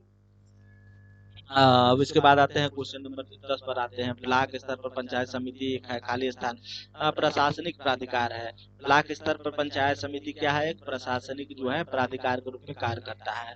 क्वेश्चन नंबर 11 पर आते हैं। किस मामले में सर्वोच्च न्यायालय संविधान के उन प्रावधानों को निरस्त किया जो मूलभूत अधिकारों पर निर्देशक सिद्धांतों के प्रभुत्व को मंजूरी देते हैं? तो जो है मेनवा मिल जो विवाद था इसके तहत जो किया गया। ठीक, पूछ रहा है कि किस मामले में सर्वोच्च न्यायालय ने संविधान के उन प्रावधानों को निरस्त किया जो मूलभूत अधिकारों पर निर्देशक अधिकारों को प्रभुत्व देते हैं। ठीक, फंडामेंटल राइट पर जो है राज्य के निर्देशक को जो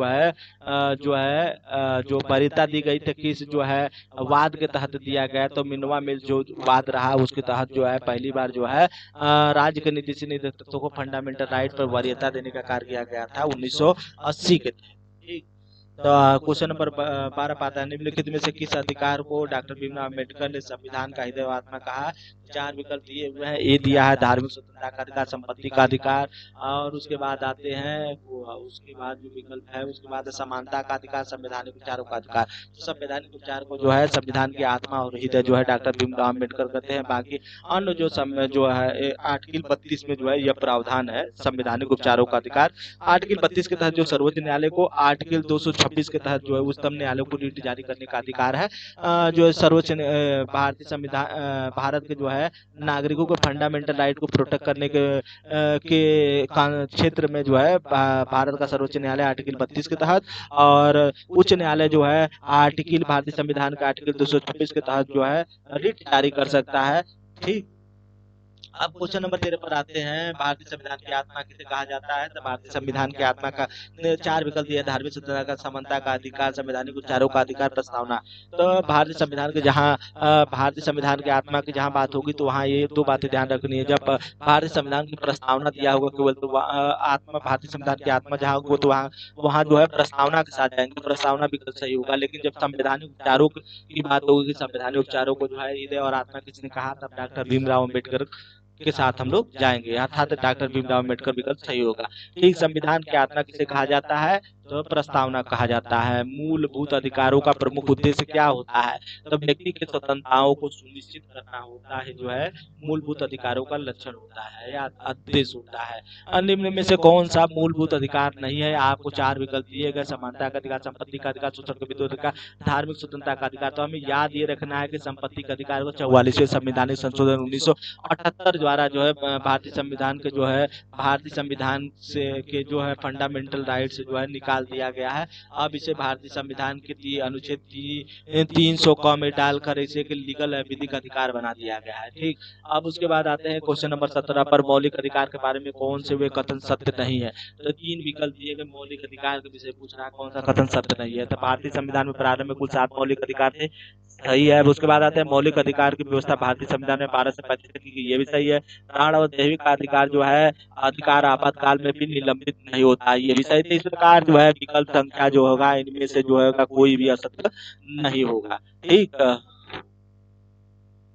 अभिव्यक्ति वाक और अभिव्यक्ति की स्वतंत्रता का जो है वो जो है आर्टिकल 19 में किया गया। इस प्रकार जो है सभी जो विकल्प होंगे वो सही होंगे। भारतीय संविधान में प्रारंभ में जो कुछ थे 7 अनुच्छेद थे, लेकिन 44वें संवैधानिक संशोधन जो है संशोधन के तहत जो है आर्टिकल 31 और आर्टिकल 19 को जो है भारतीय संविधान की जो है भारतीय संविधान के जो है मूल अधिकार से जो है अलग कर दिया गया। इस प्रकार जो भारतीय संविधान में कुल जो है 6 ही फंडामेंटल राइट बचे। भारतीय संविधान में 12 से 35 तक जो है मूल अधिकारों का प्रावधान किया गया है।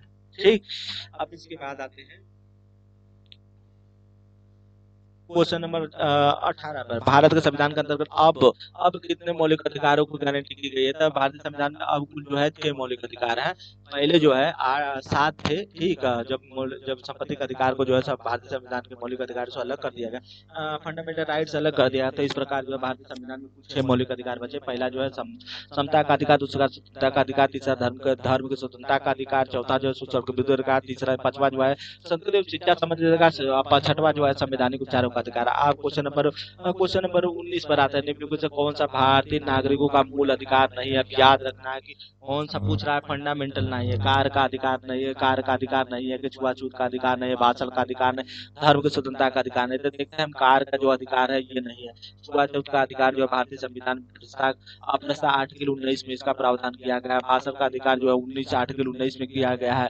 धार्मिक स्वतंत्रता 23 से 24 में 25 से किया गया है। 25 से लेकर 28 तक जो है धार्मिक स्वतंत्रता का प्रावधान किया गया है। इस प्रकार जो है विकल्प संख्या ए जो होगा वो सही नहीं होगा। क्वेश्चन नंबर 20 पर आते हैं।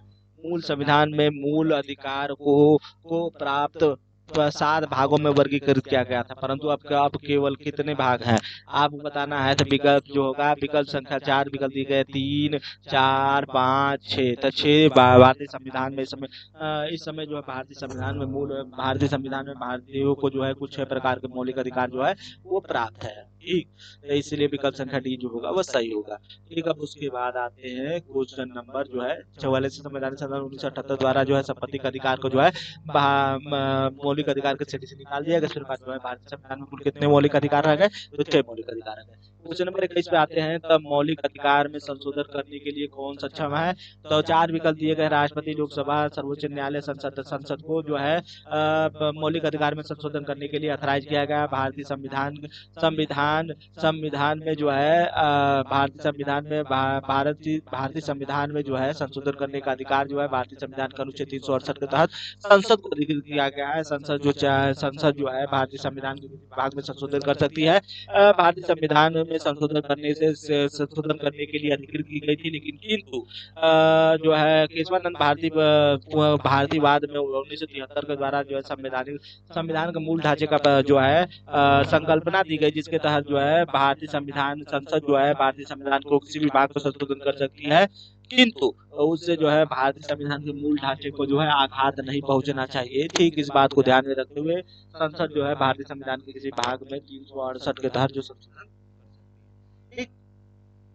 मूल जो है मूल ढांचा के तहत जो है कुछ प्रोविजन रखे गए हैं, उनको शेष भागों में जो है जिससे जो भारतीय संविधान के मूल भावनाओं को जो आघात न पहुंचे, ऐसे चीजों को छोड़कर संसद जो है भारतीय संविधान के किसी भाग में संशोधन करने के लिए अधिकृत है। क्वेश्चन नंबर 22 पे आते हैं। भारतीय नागरिकों के मौलिक अधिकार पर युक्त प्रतिबंध को आरोपित करने की शक्ति किसके पास है। तो क्वेश्चन विकल्प एक दिया है, भारतीय नागरिकों को मौलिक अधिकार पर युक्त प्रतिबंध को आरोपित करने की शक्ति किसके पास है। तो विकल्प ए दिया है सर्वोच्च न्यायालय, विकल्प बी दिया है संसद, राष्ट्रपति, और चौथा दिया है प्रधानमंत्री। तो मौलिक अधिकारों पर प्रतिबंध लगाने के लिए जिसे अधिकृत किया गया वो संसद है। संसद नियम कानून बनाकर जो है मौलिक अधिकारों को जो लागू कर सकती है, उसे सस्पेंड कर सकती है। ठीक, इसके लिए जो है संसद को अधिकृत किया।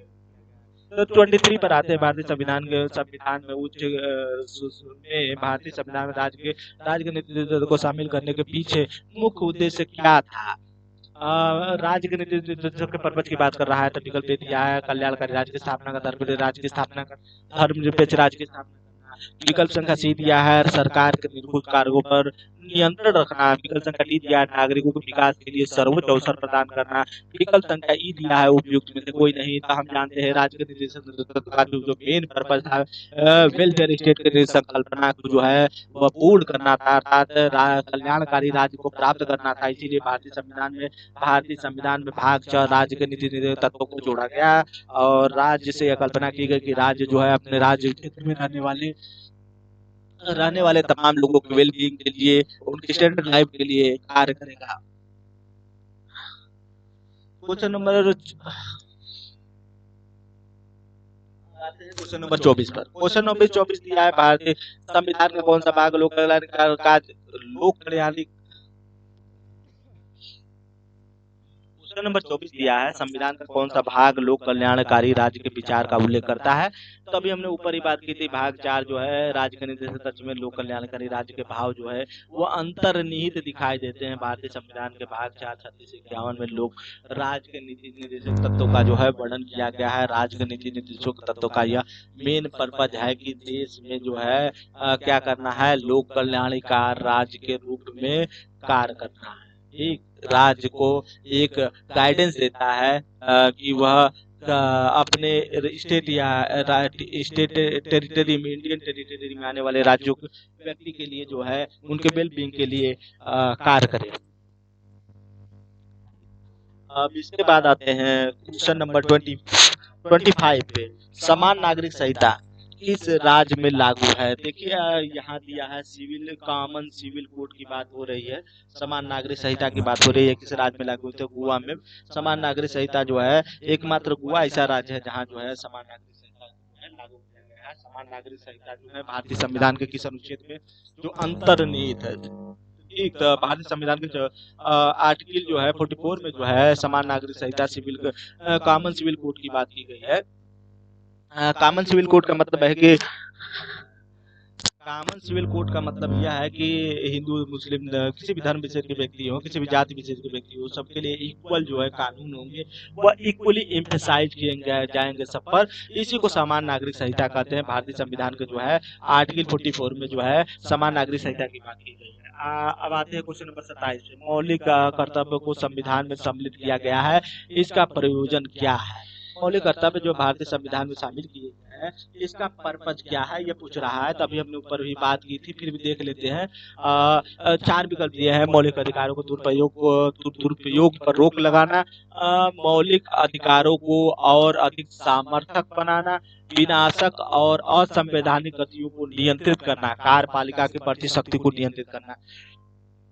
तो जो मौलिक कर्तव्य है, मौलिक कर्तव्य का मेन पर्पज यह है कि जो विनाशक गतिविधि होती है, विनाशक या असंवैधानिक जो गतिविधि, अनकॉन्स्टिट्यूशनल जो एक्टिविटी है जो किए जाते हैं स्टेट के द्वारा, उसको जो है रेगुलेट करना, और स्टेट को जो है ह्यूमन के वेल बीइंग के लिए क्या करना है, प्रेरित करना जो है मेन पर्पज है। इसलिए जो है 42वें संवैधानिक संशोधन 1976 द्वारा जो है भारतीय संविधान में मौलिक कर्तव्य जो है वह जोड़े गए। ठीक, भारतीय संविधान में जो है भाग 4 का अनुच्छेद 51 क में जो है मौलिक कर्तव्य जोड़े गए। शुरुआती समय में इनकी संख्या 10 थी, अब वर्तमान समय में इनकी संख्या जो हो गई 11 हो गई।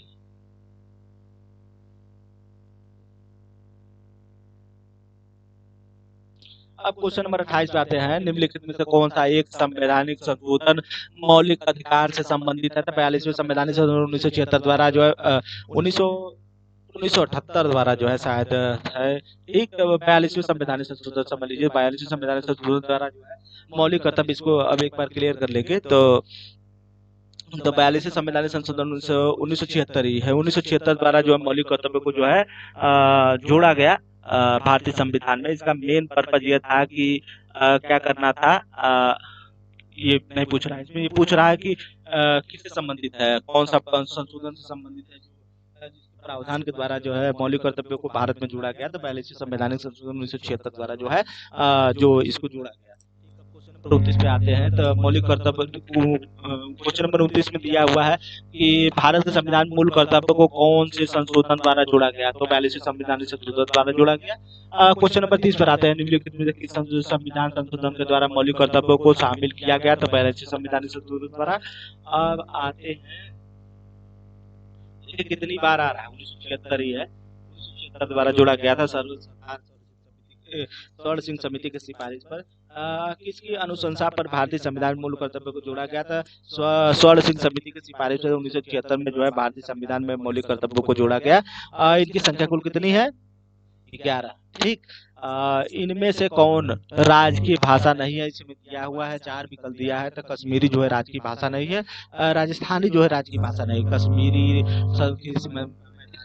जो है कुल 22 भाषाओं को भारतीय संविधान में जो है वो शामिल किया गया है, जिसको राजकीय भाषा के रूप में चिन्हित किया गया है, जिसमें असमिया, बांग्ला, गुजराती, हिंदी, कन्नड़, कश्मीरी, मलयालम, मराठी, उड़ीसा, पंजाबी, संस्कृत, सिंधी, तमिल, तेलुगु, कोंकणी, मणिपुरी, नेपाली, उर्दू, बोडो, संथाली, डोगरो, मैथिली शामिल। ठीक है, कुल 22 भाषा जो है भारतीय संविधान में शामिल की गई, जिनको राज्य भाषा के रूप में मान्यता दी गई है। ठीक, इसके बाद आते हैं क्वेश्चन नंबर 33, भारतीय संविधान निर्माताओं के मन और आदर्श की झलक मिलती है किसमें मिलती है? चार विकल्प दिए हैं। प्रस्तावना, मूल अधिकार, राज्य के निदेशित नेतृत्व, स्वतंत्र न्यायपालिका। तो विकल्प संख्या ये जो होगा प्रस्तावना जो है, प्रस्तावना में जो है क्या होगा, भारतीय संविधान निर्माताओं के मन और आदर्शों की छवि मिलती है। भारतीय संविधान निर्माताओं जो प्रस्तावना बनती है, प्रस्तावना में जो है भारत के संविधान के जो संवैधानिक ढांचा और आदर्श की बात की गई है। इस प्रकार जो है विकल्प संख्या ए जो होगा वह सही होगा। पंचायती राज का सबसे छोटा अंग क्या है? इसमें चार विकल्प दिए गए हैं, जिला परिषद, पंचायत समिति, ग्राम और उसके बाद ग्राम पंचायत। तो ग्राम पंचायत जो है पंचायती राज व्यवस्था की सबसे छोटी जो कड़ी है उसे पंचायती समिति ग्राम पंचायत कहते हैं। ठीक, अब उसके बाद आते हैं, अब भारतीय संविधान में ग्राम पंचायत का जो राज्य ग्राम सभा के गठन की बात जो की गई है वो कब की गई थी? तो अनुच्छेद 40 के तहत जो है ग्राम पंचायतों के गठन की बात की गई है। ठीक, अब डिफरेंट कमेटियां गठित की गई थी। डिफरेंट कमेटियों के द्वारा जो है अलग अलग प्रकार की डिमांड की गई थी। तो भारत में जो त्रिस्तरीय जो पंचायतों की बात की गई है, ग्राम स्तर पे ग्राम पंचायत, जिला स्तर जिला पंचायत, ब्लॉक स्तर ब्लॉक पंचायत, ये जो पंचायतों के 3 स्तरों पे गठन की बात की गई थी, भारत में त्रिस्तरीय पंचायतों को धारण किया गया है। तो बलवंत राय मेहता कमेटी की सिफारिश पर ही भारत में जो है 3 स्तरों पर पंचायत के प्रावधान को जो है वह शामिल किया गया। भारतीय संविधान में राजनीतिक तत्वों को लिया गया है, कहाँ से लिया गया है पूछ रहा है। तो चार विकल्प दिए गए हैं, संयुक्त राज्य अमेरिका के संविधान से, ब्रिटेन के संविधान से, आयरलैंड के संविधान से, ऑस्ट्रेलिया के संविधान से। तो भारत के संविधान में राजनीतिक तत्वों को जो है आयरलैंड के संविधान से लिया गया। अब उसके बाद आते हैं क्वेश्चन नंबर 36। अब दिया है यहाँ जो दिया है तालिका 1 दिया है, तालिका 2 दिया है। तो संविधान के मध्य दिया है देश, जिससे कोई लिया गया है, कोई प्रोविजन लिए गए हैं। तो कहने का मतलब कोई सोर्स दिए गए हैं और प्रोविजन दिए गए हैं और उसके सोर्स दिए गए हैं, जहाँ से जो है इंडियन कॉन्स्टिट्यूशन में कोई प्रोविजन धारण किया गया है। तो पूछ रहा है राज्य के नीति तत्व जो है भारतीय संविधान में कहाँ से लिए गए हैं? ठीक, पहला जो विकल्प है। दूसरा विकल्प दिया है मूल अधिकार कहाँ से लिया गया है, विकल्प सी दिया हुआ है संविधान के मत से संबंधित। ठीक, मूल अधिकार कहाँ से लिए गए हैं? संघ राज के संबंध संबंधी समवर्ती सूची कहाँ से ली गई है? उसके बाद संघ राज्य के संघ के रूप में भारतवर्ष, जिसमें संघ की सर्वशक्ति नीति कहाँ से लिया गया? एक अब इसमें बताना है आपको। तो पहले देखिए, राज्य के निधि तत्व जो है वो कहाँ से लिए गए हैं? आयरलैंड से लिए गए हैं। मूल अधिकार का जो प्रावधान है वो संयुक्त राज्य अमेरिका से लिया गया है। समवर्ती सूची का प्रावधान जो है ऑस्ट्रेलिया से लिया गया है। और राज्य के संघ के रूप में भारत संघ जो है, यह प्रावधान जो है वो कनाडा से लिया गया है। इसलिए इस प्रकार विकल्प संख्या जो होगा वो डी जो होगा वह सही होगा। ठीक, अब आते हैं क्वेश्चन नंबर,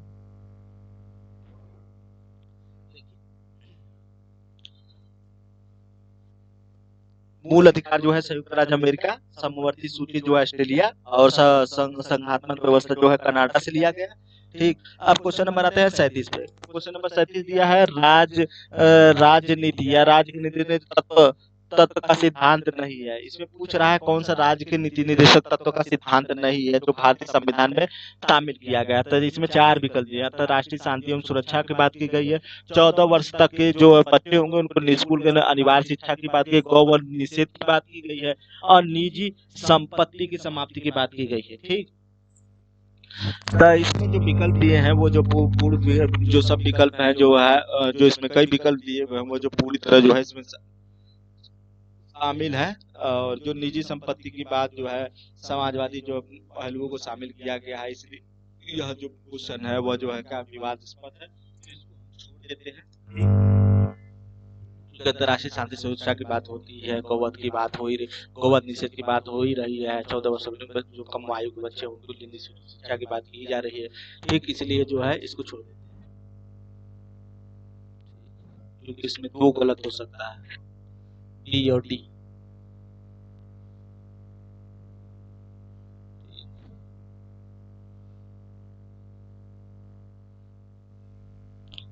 देखिए 6 से 14 वर्ष जो है वो दिया जो है प्रावधान जो है 21 कौ में भी जोड़ा गया है। ठीक, और इधर जो है जो 45 अनुच्छेद है, अनुच्छेद 45, इसमें भी जो है 6 से 14 निरक्षर 14 वर्ष के जो बच्चे हैं उनको जो है निःशुल्क और अनिवार्य शिक्षा का प्रावधान किया गया है। ये प्रावधान जोड़े गए। गौवध निषेध जो है ये ऐसे डायरेक्टली तो नहीं है, लेकिन हाँ इनडायरेक्टली जो है जो दुधारू जीव है, दुधारू पशु हैं, उनके संरक्षण की बात की गई है राज्य के निर्देशित तत्व के अनुच्छेद 48 के तहत। ठीक, इसलिए जो होगा जो ये विकल्प होगा अंतर्राष्ट्रीय शांति सुरक्षा 51 में हो गया और 48 में जो है गौवध निषेध वाला प्रोविजन हो गया। ठीक, 14 वाला जो प्रोविजन है वो भी हमें दिखाई देता है 45 में, लेकिन हाँ हालांकि प्रोविजन वो दूसरे 14 वर्ष तक लिखा है। ठीक, इसलिए बी जो होगा वो गलत हो गया, निजी संपत्ति जो हो गई वो गलत हो गई।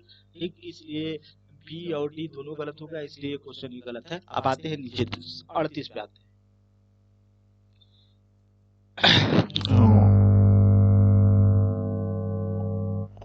38 में दिया है अनुच्छेद 14 में कानून की समानता का अधिकार किस देश के संविधान से लिया गया है।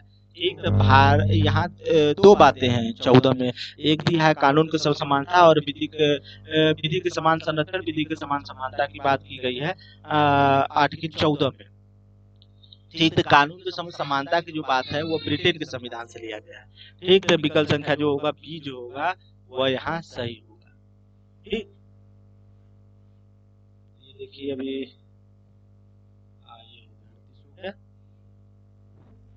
38 हो गया। अब उसके बाद 39 पे आते हैं। 39 में नौकरी में समान अवसर का अधिकार संविधान के किस अनुच्छेद से प्रस्तावित है। तो अनुच्छेद जो है 16 में अवसर की समानता की बात की गई है। ठीक, इस प्रकार जो है विकल्प संख्या डी जो होगा वो सही होगा।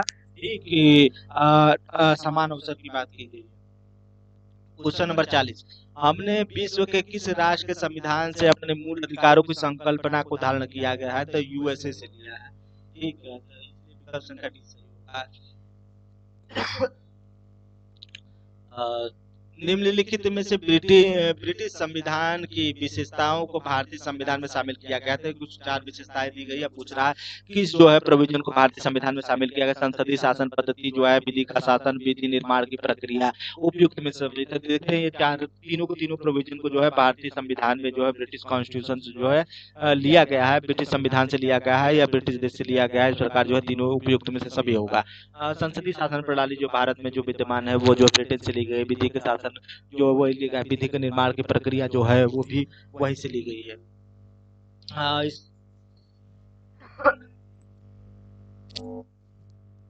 अब इसके बाद आते हैं क्वेश्चन नंबर 42 में, मूल संविधान के कौन से भाग में राज्य लोक कल्याण की संकल्पना सम्मिलित है। तो हमने बताया था मूल संविधान में लोक कल्याण की संकल्पना भी हमने बात की थी। एक राज्य के नीति तत्व की बात की थी। राज्य के नीति तत्व भाग 4 में जो है क्या किया गया है, जो है राज्य के कल्याणकार की संकल्पना जो है अंतर्निहित है। इस प्रकार जो है विकल्प संख्या डी जो होगा वो सही होगा। भाग 4 36 51 में जो है राज्य के नीति तत्वों के तहत जो है राज्य के कल्याणकारी संकल्पना अंतर्निहित है। अनुच्छेद 43 क्वेश्चन नंबर जो है 43 पे आते हैं। अप्रस्ता का अंत संविधान के किस अनुच्छेद द्वारा जो है लिया गया है। तो अप्रस्ता का अंत जो है भारतीय संविधान के किस अनुच्छेद में है। तो 17 में, अनुच्छेद जो है 17 में जो लिया गया है। अच्छा, अनुच्छेद जो है 17 में जो है अप्रस्ता के अंत की बात की गई है, जिसमें जो है जाति के आधार पर की जा रहा है भेदभाव के अंत की बात की गई है। क्वेश्चन नंबर 44 पे आते हैं। भारत का संविधान मान्यता प्रदान करता है, किसको मान्यता करता है। तो भारत के संविधान में धार्मिक और भाषाई आधार पर अल्पसंख्यकों को जो है मान्यता प्रदान की गई है। धार्मिक और भाषाई आधार पर अल्पसंख्यकों को जो है चिन्हित किया गया, उनके लिए प्रोविजन किए गए हैं आर्टिकल 29 और 30 में। अब उसके बाद आते हैं तो क्वेश्चन नंबर 45 पर आते हैं। निम्नलिखित में से कौन राज्य सूची में नहीं है। अब ये क्वेश्चन जो अक्सर हमेशा आता रहता है, इसको ध्यान से देखेंगे। पूछ रहा है कौन सा राज्य सूची का विषय नहीं है। कृषि जो है पहला विकल्प दिया है कृषि, दूसरा दिया है जेल, तीसरा दिया है सिंचाई, चौथा दिया है सुरक्षा। तो हम देखते हैं सुरक्षा जो है राज्य सूची का विषय नहीं है। इस प्रकार जो हो गया जेल, कृषि, सिंचाई जो है वह राज्य सूची का विषय होता है। ठीक, अब उसके बाद आते हैं क्वेश्चन नंबर 46 पे आता है, मौलिक अधिकार को प्रभावित कराने के लिए निम्नलिखित रीट रीट में से कौन से रीट जारी किए जा सकते हैं। मौलिक अधिकार को प्रभावित कराना हो तो कौन से रीट जारी किए जाते हैं? तो देखो, बंदी, प्रत्यक्ष है, परमादेश है, निषेध है, उत्प्रेषण है। तो ये सभी प्रकार के जो रीट है जो है वो जो है 5 प्रकार के रीट जारी किए जाते हैं फंडामेंटल राइट को प्रोटेक्ट कराने के लिए। तो ये सब प्रकार के रीट जारी करते हैं, इसलिए इसमें से विकल्प जो दिया है वह ये क्वेश्चन ये गलत पूछा गया है। एक, क्योंकि पांचों चारों जो रीट जो दिए गए हैं वो सभी जारी किए जाते हैं। एक क्वेश्चन नंबर जो आते हैं 47 पर आते हैं, उच्च न्यायालय और उच्चतम सर्वोच्च न्यायालय द्वारा नागरिकों को मौलिक अधिकार रक्षा हेतु जारी समादेश को क्या कहते हैं? जब कोई जो है जारी किया जाता है, रिट जारी किया जाता है, लेख जारी किया जाता है, उसको क्या कह रहा है? तो देखिए, जो लीड जारी किया जाता है मौलिक अधिकार की रक्षा के लिए, तो उसके अंतर्गत सभी प्रकार के रिट आते हैं। तो इसलिए ये भी विकल्प जो होगा वो सही नहीं होगा। ये जो क्वेश्चन होगा वो सही नहीं होगा, क्योंकि 5 प्रकार के रिट जारी किए जाते हैं व्यक्ति के फंडामेंटल राइट को प्रोटेक्ट करने के लिए। याचिका जैसे परमादेश, बंदी, प्रत्यक्षी जारी किए जाते हैं। पूछ रहा है किसके द्वारा जारी किए जाते हैं? तो उच्च न्यायालय और उच्चतम न्यायालय दोनों के द्वारा जारी किए जाते हैं। इसमें उच्च न्यायालय दिया हुआ है, तो विकल्प संख्या सी के साथ जाना सही होगा, इसलिए विकल्प संख्या सी सही होगा।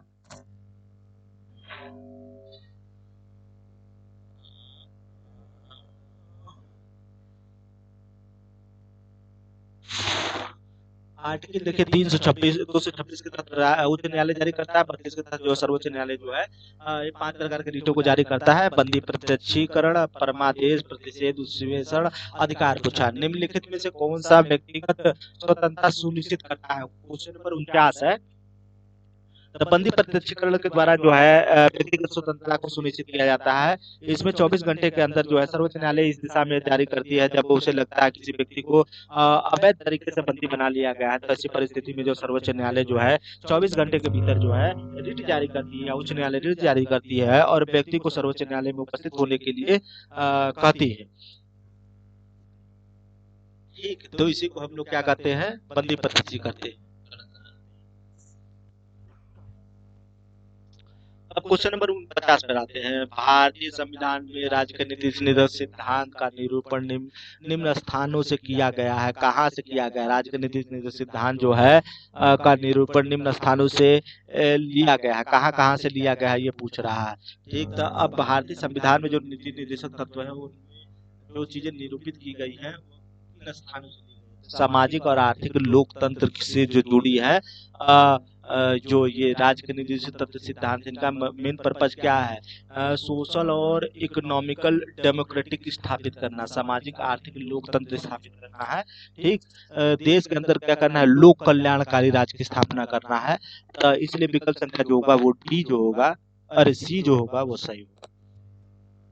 राज्य के नीति निर्देशक तत्व क्या है? सामाजिक और आर्थिक लोकतंत्र की बात करते हैं, तो इसलिए विकल्प संख्या जो होगा और सामाजिक और आर्थिक लोकतंत्र पर आधारित है। एक, राज्य के निर्देशक तत्व, इसलिए विकल्प संख्या ये जो होगा वो सही होगा। भारत के संविधान का भाग 4 के बारे में बताया गया है। क्या बताया गया है?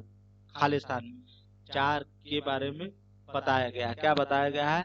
तो ये जो है राज्य के नीतिश तत्व के बारे में बताया गया है। भाग 4 में जो भारतीय संविधान का भाग 4 है उसमें राज्य के नीतिश तत्व के बारे में भाग 4 में बताया गया है 36 से 51 तक।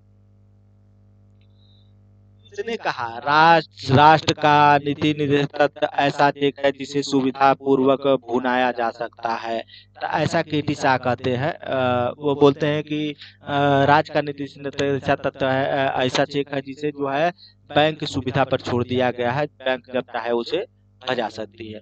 क्वेश्चन नंबर 54 पे आते हैं, 54 पर आते हैं। संविधान के किस अनुच्छेद में समान न्याय और निःशुल्क विधि सहायता की बात की गई है? तो क्वेश्चन नंबर जो दिया है, विकल्प दिया है, अनुच्छेद जो है 30 दिया है, विकल्प 2 दिया है, 39A दिया है और विकल्प सी दिया है, 25 दिया है, विकल्प डी दिया है, 33 बी दिया है।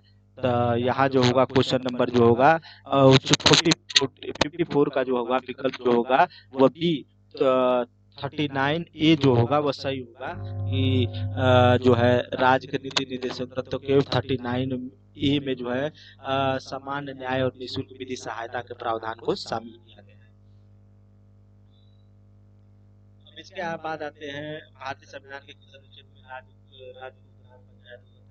प्रावधान किया गया है? तो अनुच्छेद 44 भारतीय संविधान के भाग 4 नीति निर्देशक तत्व के अनुच्छेद 44 में जो है ग्राम पंचायतों के गठन का प्रावधान किया गया। ग्राम पंचायतों का अनुच्छेद जो है 56 में ग्राम पंचायतों की स्थापना का वर्णन किस में किया गया है? तो अनुच्छेद 40 में किया गया है। पंचायती राज की त्रिस्तरीय समिति का गठन किसके द्वारा किया गया? तो बलवंत राज मेहता जो समिति इनके द्वारा जो है त्रिस्तरीय पंचायत की बात की गई थी। ग्राम स्तर पर ग्राम पंचायत, जिला स्तर खंड स्तर पर पंचायत समिति, जिला स्तर पर जिला समिति की बात की गई थी, जिला स्तर पर जिला परिषद की बात की गई थी। इस प्रकार जो है त्रिस्तरीय जो है पंचायतों की बात की गई थी। 57 में जो है बलवंत राज मेहता समिति के द्वारा ये बात की गई थी। उसके बाद आते हैं क्वेश्चन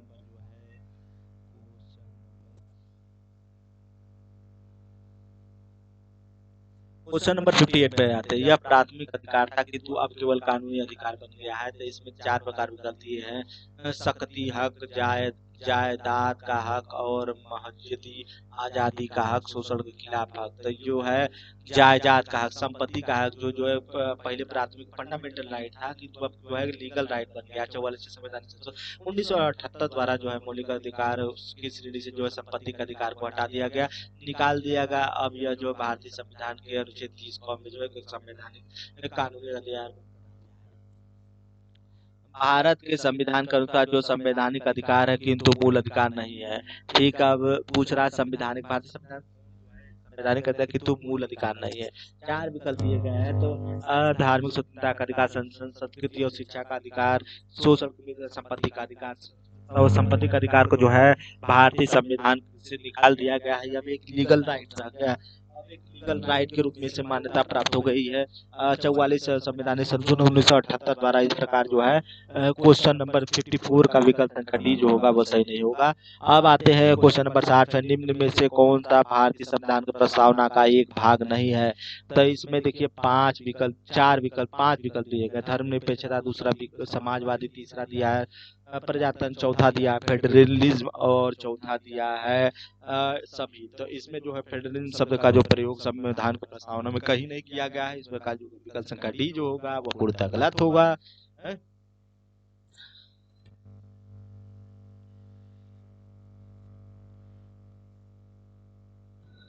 क्वेश्चन नंबर 61 पे आते हैं। भारतीय प्रशासन पर किस तत्व का प्रभाव है? तो भारतीय प्रशासन पर जो है संघवाद, संसदीय लोकतंत्र, नियोजन, इन सभी तत्वों का जो है समावेश देखने को मिलता है। एक व्यक्ति ग्राम पंचायत सदस्य के लिए चुनाव लड़ना चाहता है तो उसकी उम्र कितनी होनी चाहिए? तो उसकी उम्र जो होगी 21 वर्ष या उससे ऊपर होना चाहिए। अगर ग्राम पंचायत का आप सदस्य के रूप में सदस्य चुनाव लड़ना चाहते हैं तो उसके लिए आपकी कितनी सदस्यता होनी चाहिए? 21 वर्ष से क्या होना चाहिए? अधिक होना चाहिए।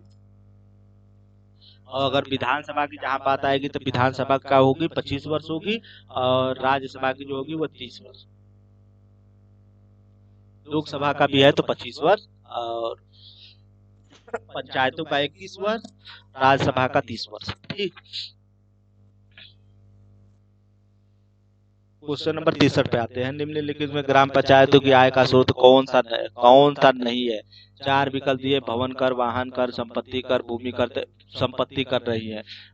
जो ग्राम पंचायत है वाहन कर लेती है, भवन कर लेती है, भूमि कर लेती है। ठीक, निम्नलिखित में से कौन से ग्राम पंचायत की आय का स्रोत कौन सा है? इसमें स्रोत नहीं है पूछ रहा है, संपत्ति कर नहीं है, जो है नहीं है। ठीक, अब उसके बाद पूछ रहा है 64 पे पूछ रहा है निम्नलिखित में कौन ग्राम पंचायतों की आय का स्रोत है पूछ रहा है।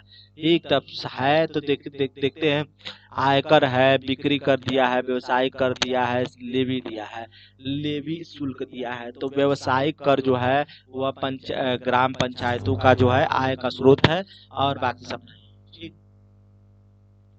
जो ग्राम पंचायती उनकी आय का स्रोत क्या होती है? इमारतों पर कर लगाना जो होता है, पशुओं के व्यापार पर कर, राज्य द्वारा प्राप्त किए गए अनुदान।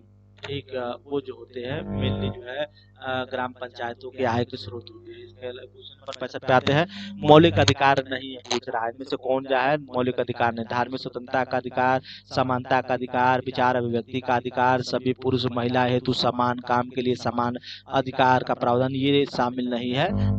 समान कार्य के लिए समान वेतन का प्रावधान जो है राज्य नीति निर्देशक तत्व में इसको वरीयता दी गई है, इसलिए जो है विकल्प संख्या डी जो होगा वो सही नहीं होगा। निम्नलिखित कौन सा एक मौलिक अधिकार नहीं है?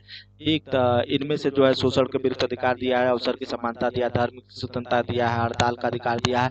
धर्म की स्वतंत्रता का अधिकार, हड़ताल का अधिकार जो है वो शामिल नहीं है, बाकी तीनों जो अधिकार है वो शामिल है। एक शोषण के विरुद्ध अधिकार जो है भारतीय संविधान में 23-24 में दिया है। समानता का अधिकार ये जो दिया है, अवसर की समानता जो है भारतीय संविधान अनुच्छेद 16 में दिया हुआ है। धर्म की स्वतंत्रता का प्रावधान जो है 25, 26, 27, 28 में दिया गया है। ठीक, अब इसके बाद आते हैं क्वेश्चन नंबर 67, भारतीय संविधान द्वारा गारंटी प्राप्त निम्नलिखित में से कौन सा मौलिक अधिकार नहीं है? मौलिक अधिकार नहीं है, इसमें से पूछ रहा है भारतीय संविधान द्वारा जो प्राप्त की गई है। धार्मिक कार्यों की व्यवस्था का प्रावधान, प्राइमरी स्तर पर मुफ्त और अनिवार्य शिक्षा, फैकल्टी में बच्चों की नियुक्ति पर निर्देशादेश, तो इसमें जो है इनमें से कोई नहीं है। ठीक, भारतीय संविधान में जो है प्राप्त है। ठीक, उसके बाद आते हैं राष्ट्रीय बाल अधिकार संरक्षण आयोग ने बाल कलाकारों के लिए कितने वर्ष की न्यूनतम आयु निर्धारित की है? तो जो यहाँ जो है यह क्वेश्चन ही गलत है। ठीक, इसको छोड़ देते हैं, विकल्प भी गलत दिया हुआ है। अब आते हैं क्वेश्चन 14 वर्ष से कम उम्र के बच्चों को जोखिम भरे काम पर लगाना किसके अधिकार के प्रति संरक्षण है? तो ये जो है क्वेश्चन नंबर शोषण के विरुद्ध अधिकार के अंतर्गत आता है, जिसमें 24 में कहा गया है, 24 में कहा गया है कि 14 वर्ष से कम आयु के जो बच्चे होंगे उनको आप जो है क्या कर सकते हैं, जोखिम भरे कार्यों में नहीं लगा सकते। 23 में कहा गया है देह व्यापार पर प्रतिबंध लगाया गया है। क्वेश्चन नंबर 70 पे आते हैं, भारत के संविधान के किस अनुच्छेद में लिखा गया है कि 14 वर्ष से कम आयु का बालक किसी भी फैकल्टी या कारखाने अन्य किसी जोखिम भरे कार्य को नहीं करेगा? तो 24 में कहा गया, भारतीय संविधान का अनुच्छेद 24 में शोषण के विरुद्ध अधिकार के तहत जो है अनुच्छेद 24 में यह प्रावधान किया गया है। निम्नलिखित में से किसे कानूनी अधिकार प्राप्त है? कानूनी अधिकार प्राप्त है, चार विकल्प दिए हैं, योजना आयोग, निर्वाचन आयोग, वित्त आयोग, संघ लोक सेवा आयोग। तो जो कानूनी अधिकार जो प्राप्त है निर्वाचन आयोग को प्राप्त है। संवैधानिक गैर संघात,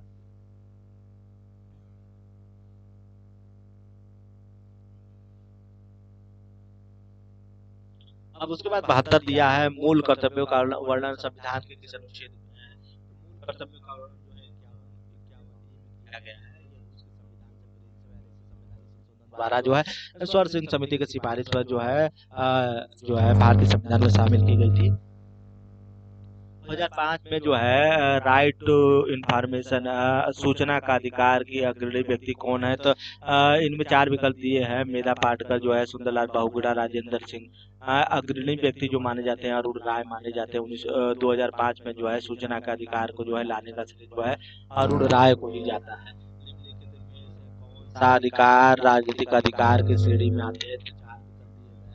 निर्वाचित होने का अधिकार, जीवन का अधिकार, शिक्षा प्राप्त करने का अधिकार, संघ बनाने का अधिकार। तो देखिए पॉलिटिकल राइट उसे हम कहते हैं जिसमें राजनीति में पॉलिटिकल एक्टिविटी में पार्टिसिपेट करने और पार्टिसिपेट करने का जो है अधिकार जो है वो शामिल हो, उसे हम क्या कहते हैं, पॉलिटिकल एक्टिविटी में मेनली शामिल होने का अधिकार को जो हम पॉलिटिकल राइट के रूप में समझते हैं। राजनीतिक निर्वाचित होने का अधिकार जो होगा वो क्या होगा, वो एक पॉलिटिकल राइट होगा। ठीक, जैसे वोट देने का अधिकार, निर्वाचित होने का अधिकार, ये जो होगा एक पॉलिटिकल राइट होगा। 75 में आते हैं, मौलिक अधिकार के बारे में सुनवाई करने का अधिकार निम्नलिखित में से मौलिक अधिकार के बारे में सुनवाई करने का अधिकार निम्नलिखित को प्रदान किया गया है, किसको किया गया है? तो इसमें से जो होगा ए और बी जो होगा दोनों सही होगा। आर्टिकल 32 के तहत जो है सर्वोच्च न्यायालय और आर्टिकल 226 के तहत जो है उच्च न्यायालय के द्वारा जो है मौलिक अधिकार के बारे में सुनवाई करने का अधिकार जो है या मौलिक अधिकार को सुनवाई करने के लिए अधिकृत किया। मौलिक अधिकार का रक्षक किसे बनाया गया है, तो उच्च और उच्चतम दोनों न्यायालय को जो है मौलिक अधिकारों का संरक्षक बनाया गया है। आर्टिकल 32 के तहत सर्वोच्च न्यायालय, आर्टिकल 232 के तहत जो उच्च न्यायालय को बनाया गया है। महिलाओं के लिए राज्यसभा में पारित आरक्षण विधेयक में जिसमें 33% आरक्षण का प्रावधान किया गया था, का संबंध किससे किससे है पूछ रहा है। संसद और विधानसभा में जो है 33% आरक्षण की बात की गई थी, हालांकि यह जो है इम्प्लीमेंट नहीं हो सका, न पारित हो सका।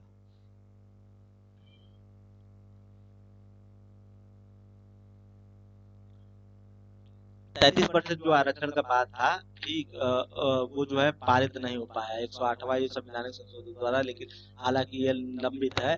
जो पंचायती स्तर पर देखे तो महिलाओं के लिए जो सीटें आरक्षित की गई है, लेकिन यहाँ जो है लोकसभा राज्य विधानसभाओं में जो है सीटों का आरक्षण जो है महिलाओं को अभी तक नहीं हो पाया। 1 अप्रैल 2010 को जो है कौन सा अधिकार भारतीयों को प्रदान किया गया, तो 1 अप्रैल 2010 को जो है शिक्षा का अधिकार जो है भारतीयों को जो प्रदान किया गया। 21 में जो है शिक्षा का अधिकार जो है भारतीय संविधान में शामिल किया गया। चतुर्थ स्तंभ, फोर्थ स्टेट, इस पद का प्रयोग निम्नलिखित है इसे इंगित किया जाता है, तो प्रेस और समाचार पत्रों के भारतीय शासन के सरकार के चौथे अंग के रूप में जो है जाना जाता है। फोर्थ स्टेट के रूप में किसे जाना जाता है, तो प्रेस के रूप में जो है चतुर्थ स्तंभ के रूप में, सरकार के चौथे स्तंभ के रूप में जाना जाता है। अनुच्छेद 19 में स्वतंत्रता, भारतीय संविधान के 19 में निम्नलिखित स्वतंत्रता में से कौन सा विशेष रूप से उल्लिखित नहीं है।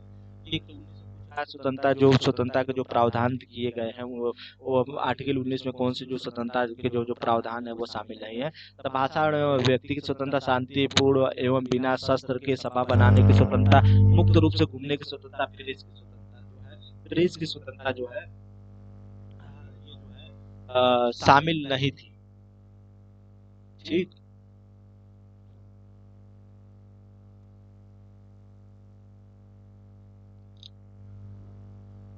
हालांकि ये शामिल नहीं था, लेकिन इसे डाल दिया गया 1901 में जो है सर्वोच्च न्यायालय के द्वारा जो है प्रेस की स्वतंत्रता को, मुक्त रूप से घूमने की स्वतंत्रता, ये भी शांतिपूर्ण सभा बनाने, भाषण व्यक्ति की स्वतंत्रता शामिल थी।